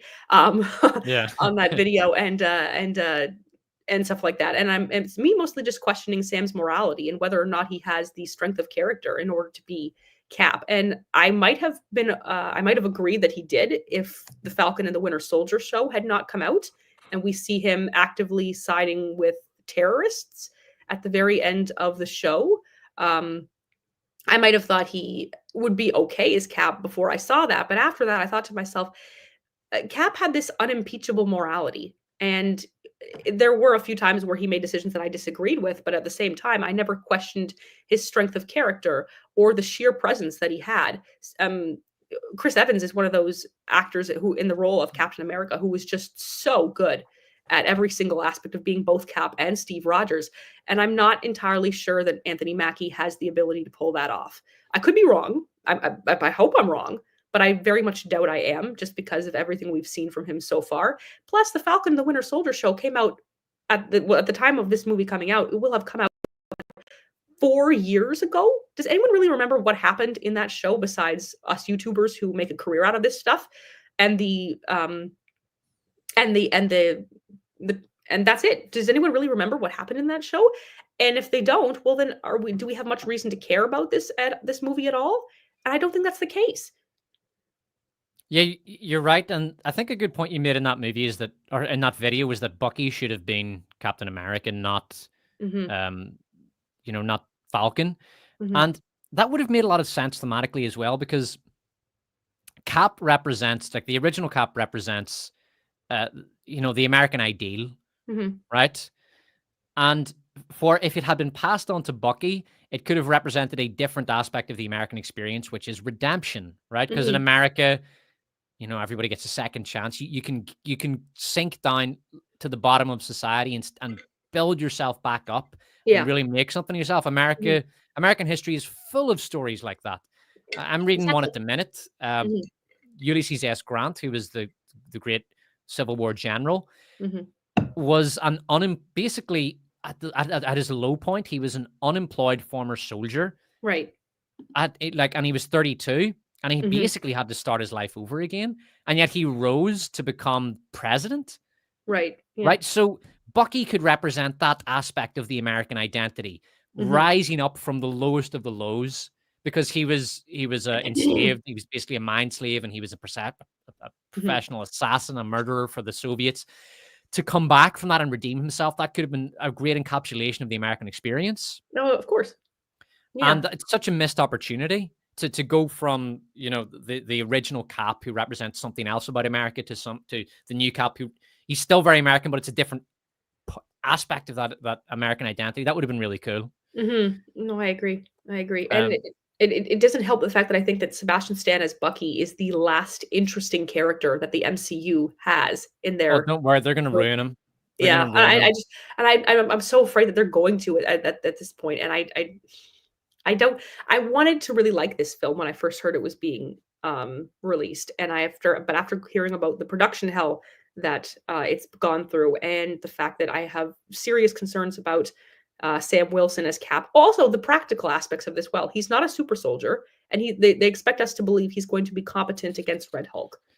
I don't Yeah, buy it's that. ridiculous. It's Yeah. ridiculous. It's like he was a decent B hero flying Mhm. around as Falcon, sort of creating distractions for the bad guys. Mhm. And kind of like he was literally a wingman, right? And he Yeah. was a good wingman. Mhm. But the idea that he's going to be, like you said, standing up against Red Hulk and stuff like that, no, it's stupid. Even by Mhm. the logic of the Marvel universe, he Mhm. should be destroyed with one He'd be shot from Red he'd Hulk. So why are he'd we be s even yeah. why are He'd we even be here? he'd be mashed into paste by him, and everyone's saying, "Oh, he's got a vibranium suit, and that's going to be able to help him aid in his fight against Red Hulk." And I think to myself, well, you still need a certain level of force in order to be able to fight beings like this. And without the super soldier serum, yes, you're an average human, but this vibranium suit doesn't give you super strength. It doesn't give you incredible durability. I mean, if you get hit by Red Hulk and you're just in a vibranium suit, it'll just shatter your arm. Yeah, he won't it won't break the suit you're wearing, but it'll still shatter your arm with the with the sheer force that a Hulk is exuding to a regular human. So I don't really know how a vibranium suit is going to aid a lot in this instance. Um, just from the sheer mechanics of this whole thing. Yeah, Daredevil Born Again, we know nothing about. Basically, they haven't released a trailer for No, it. yeah, Um, that if they do that right, that could be their biggest show thus probably. far. Hmm. But they did release a trailer for Thunderbolts. Did you Yes. see Yeah. Thunderbolts trailer? Yep. Well, I have. what did you think of it? Dear God. Like I said earlier, Bucky is the last interesting character that the MCU has. Everybody else in this trailer, I do not care about at all. Maybe John Walker a little bit, and I really wanted to like Yelena when I first saw her in the Black Widow movie, but I She's feel just like she's just going to be another generic. too much of a girl boss. Yeah, I feel like she's just gonna be another generic character. She's a poor subs and I love Flor I really liked Florence Pugh. Um, I think she's a fantastic actress, but at the same time, I just feel like this is not going to be a very good role for her in that it's going to be very generic, it's going to be very girl bossy, it's going to be very one-dimensional, and she's capable of more. Plus whatever that ghost character is, that was that the villain from Ant-Man 2 back in 2018? I Something don't like know. that? I think that's what it was. And then you have this I can't remember what his name was from the Black Widow movie, the older man type figure. Uh, he was basically the Soviet Union's version of Captain America, who's going to be in this film, who played her surrogate dad. I don't care about him at all, at all. Half the characters in this show, is it a show or is it a movie? It's a movie, right? It's a movie. Yeah, it's It's a a movie? movie. Okay. Half the characters in this movie I do not care about at all, and it just looks very forgettable. The whole thing looks very forgettable. Yeah, to me, it looks very dated. I criticized it in a video I did where I basically described the humor in it, and I Mhm. was saying that it's essentially repackaged Guardians of the Galaxy humor. It's True. quippy. Florence Pugh is essentially Gamora. Her dad is basically Star Lord. Uh, Bucky is kind of Drax. They're going for the Guardian of the Galaxy kind of comic style. Mhm. Yeah. It's full of these annoying quips. It's full of battle humor, where instead of a serious battle scene, it gets broken up with lots of shitty quips and comedy bits, Mhm. and it's really dated. It just and the cinematography was too dark and ugly. Yeah. It looks really bad. I cannot imagine that this thing will be anything other than a bomb. Mhm. Mhm. But I know we're all optimistic about Ironheart, Oh, dear God, don't even get me the most started. popular, the most popular MCU Oh, character to date. Despa, you're killing me. Jesus. This is gonna be a show. Is this gonna be a show or is this gonna be a movie? This is a show, right? This is a show. This This is is a a show. show about a character whose opening act in the MCU was to attack and blow up a police cordon and then celebrate. Yep. Yep. Yep. Oh, dear God. Oh, dear God. At least at the very least, I can say that this will be good cannon fodder for any YouTuber who just decides to Yeah, start a career. That's the best thing about these shows and movies at this point. It's just cannon fodder for us to take apart and make people laugh at. And this is this is gonna be this might be Marvel's low. This is gonna be their low point for the year. I can't imagine anything else is gonna be as bad as Iron. And the actress as well is she's not talented. She has no, no screen presence. She has no, no unfortunately. charisma. She is flat as a pancake. Mhm. She's just like you said, Florence Pugh is a really good actress. Like she Mhm. pops on screen. This girl Yeah. they've got playing Ironheart, she's rubbish. Mhm. She's an absolute and I know it sounds nasty and mean, but fuck it, whatever. I'm a critic. She's a zero when it comes to acting. Mhm. She's there's nothing like when I was watching Wakanda Forever. She Mhm. doesn't. There's nothing about her that is compelling as a screen presence. Yeah, sure, her whole And character is based on spite, and when you yeah, base a character on spite, you have no connection to the audience whatsoever. You give the audience nothing to root for, you give the audience nothing to aspire towards, you give the audience nothing that they wanna see. she's just a hateful character whose whole goal is to prove others wrong, and that's very depressing and very enraging when it comes to just pure storytelling. Yeah, but I mean, it's also just gonna bomb. No one likes the character. No one's interested in the Pretty character, much.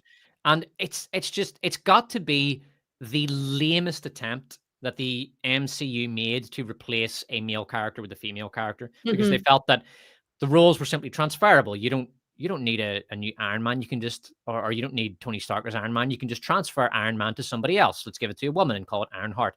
And this is the Right. lamest one.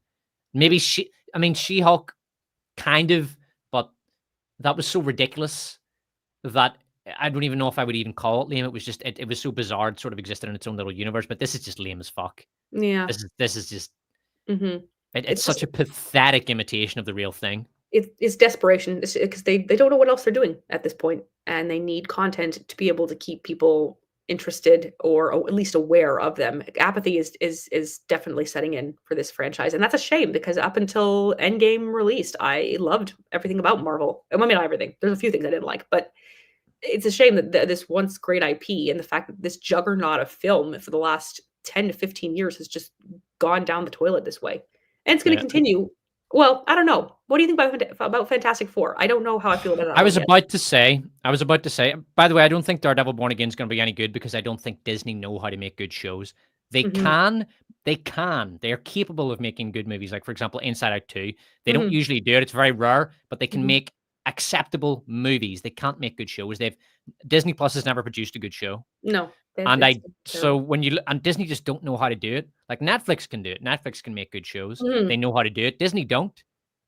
Yeah. For whatever reason, they just don't have the talent. It's why Disney Plus isn't popular because the shows suck. It's a failing platform, which is very no, it's both sad and funny that that the platform hasn't turned a profit since it was first like released, I guess you could say, in was it 2020 or 2021? I mean, it hasn't turned a profit yet from what I understand, ever, and that's Yeah, very shocking. it does particularly badly among young people, and the reason is because all the new shows just suck. Mhm. Um, and Daredevil, like I said, just on based on the Disney Plus track record, it's gonna suck. I'd Yeah. be shocked if it was any good.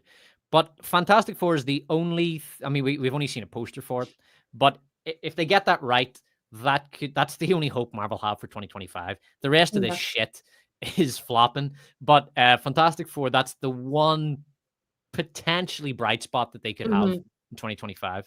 No, I agree. I have concerns about the fact that, Pedro Pascal is gonna be playing Mr. Fantastic. I mean, I feel like he's been in everything lately, and he's just been overexposed at this point. He's a good actor.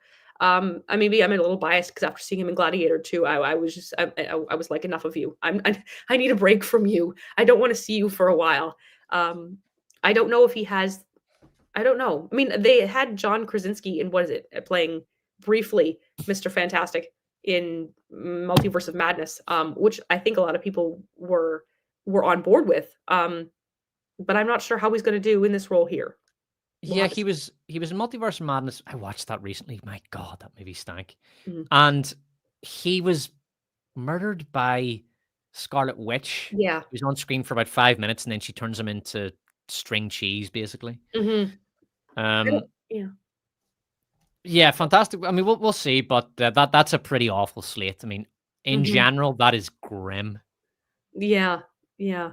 You have a bunch of characters that are, oh gosh, just either bad remakes or original ones that we have no preference for or like no connection to. And I don't I Marvel's credit with introducing new characters has rapidly run out at this point. They used to have such a good track record with introducing new characters and then being an instant hit. And now it's every time we see a new character, it's oh my gosh, what are they going to do with this one now? I don't know. Yeah, we'll see how much worse it gets. Hmm. The last thing I wanted to discuss, because I don't want to keep you too long, Yeah. you did a great video on girl bosses, Oh, which yesterday. I think Yeah. you published Oh, yesterday. oh, thank you. Everybody should go and check out Nerdword's girl boss video. It's really good. Thank you. And so I wanted to discuss the curse of the girl boss. Hmm. I will say I have Furiosa on here.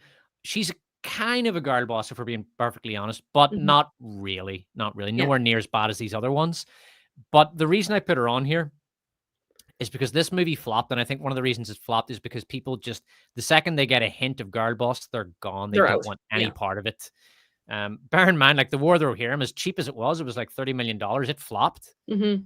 People just do not want to know about girl bosses, and even that little shitty Disney Plus show, the Acolyte.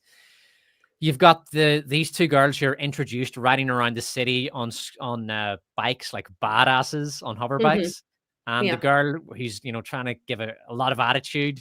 She's Mhm. like a boss type girl. She's very bossy and she bosses the kids around. And then Mhm. the engineering genius over here because we need women in STEM, and it's just more boring girl boss cringe. Mhm. And then you've got Karen Green from HR from The Mhm. Acolyte, who just bosses all the men around. And she's got this disgusting little pet wimp called Mog, who she Mhm. treats like shit. You got Furiosa, you got Hera, the Mary Sue, who's just brilliant at everything and, kills experienced warriors in a wedding dress. I hope to God you haven't seen Argyle. Have you seen Argyle, Nerdword? No, I Don't kept meaning ever to watch watch it. this. Yeah. Oh No, my God. It sounds is good? Okay. Mhm. horrendous. Watch it if you want. I mean, if for your channel, maybe it is Mhm. absolutely horrendous. It is awful. Mhm. Um, I don't. Maybe this might even be the most embarrassing. Like Kate Blanchett this is the worst thing she's ever done. As Lilith in Borderlands, she was just shocking. Mhm. And if you can even tell by the expression, they kind of tilt their head forward a little bit and try to look menacing. Yeah, and then there's the squinting of the eyes a little bit. They twist up their mouth a little bit too. It's all in the facial expressions. I'm beginning to realize. As soon as I see that, I'm checked out.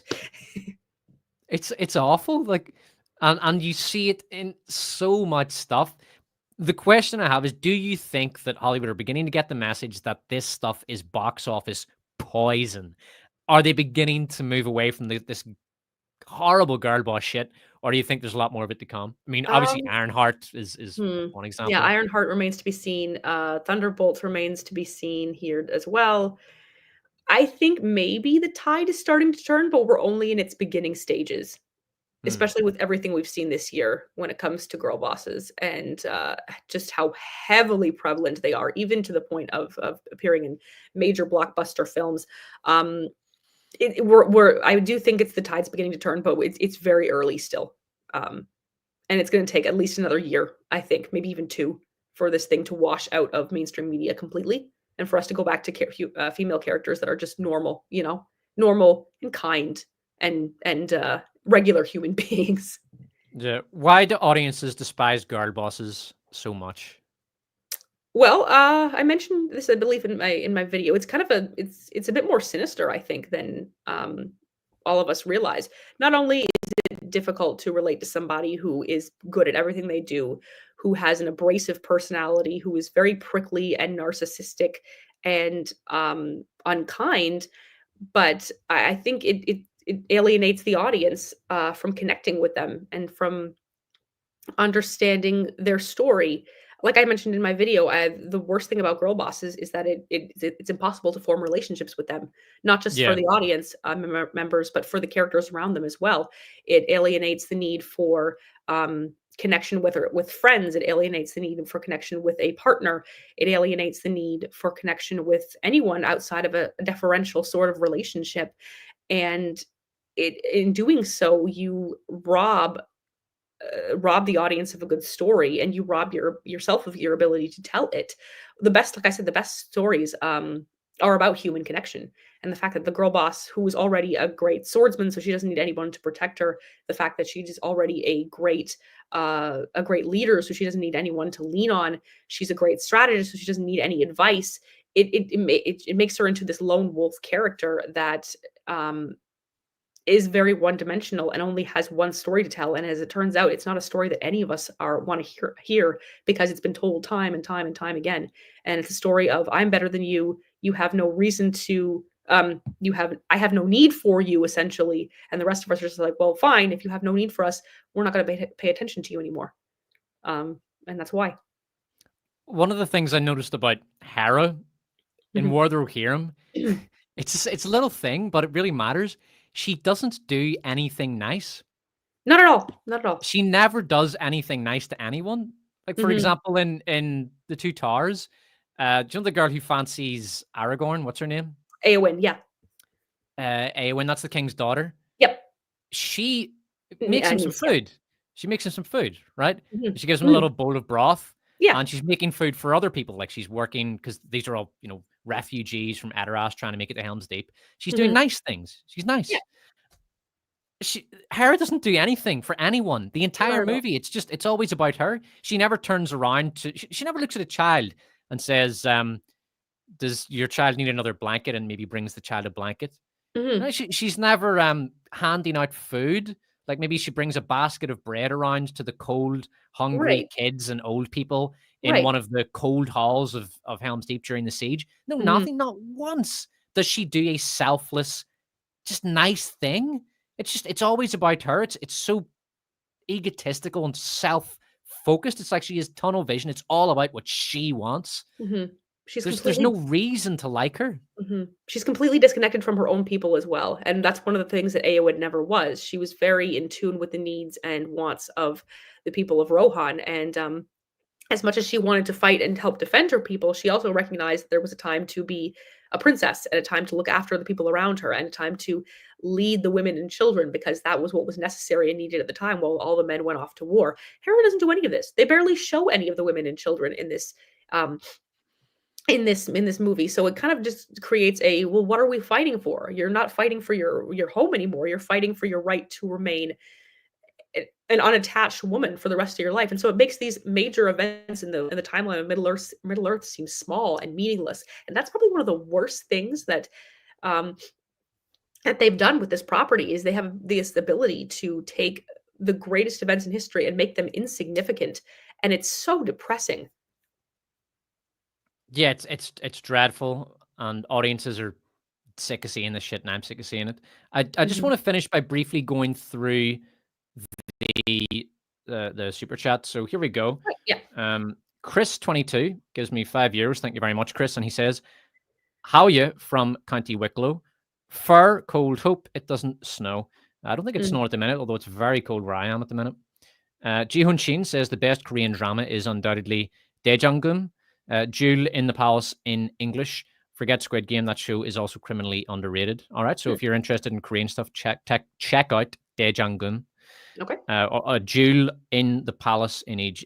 Jewel in the Palace is the English name. And then Mhm. 50 Shades of Beige gives me $10 and says, "It's been fun watching these two channels grow over the past year. Keep up the good work." Thank you Yes, very thanks. much, 50 Shades of Beige. And Jihun Shin for Ichanon says, "If you want a good anime, Full Metal Alchemist." And I've been hearing about that one. Blank Frankie says, "For $4 Aussie gives me a super sticker." So thank you very much, Black Frankie. And before I go, a lot of people have been asking me about the Worst of Woke Awards, and they will be out probably February 2nd Mhm. or the following week. I finished the script today, and it's great. It's going to be a great time. It's going to be a great show. So, yeah, that'll be out early next month. All right, everyone. Thank you very much for tuning in. Subscribe to Nerdword. Go and check out our videos if you enjoy them. Subscribe. And yeah, thanks, everybody. I'll just answer Yeah. this question from Grenadine's Des. What's your opinions on Concord? Well, I've never played Concord. I don't think there only a few hundred people ever played that game. And I do talk about Concord a bit in the Worst of Woke Awards. So watch out for that next month. You'll get my opinion of some of the character designs and things. It was just one of the worst things I've ever seen from a video game. All right, everybody. Thank you. Thanks, And everyone. yeah, have a great weekend. All right. Bye bye. Bye now.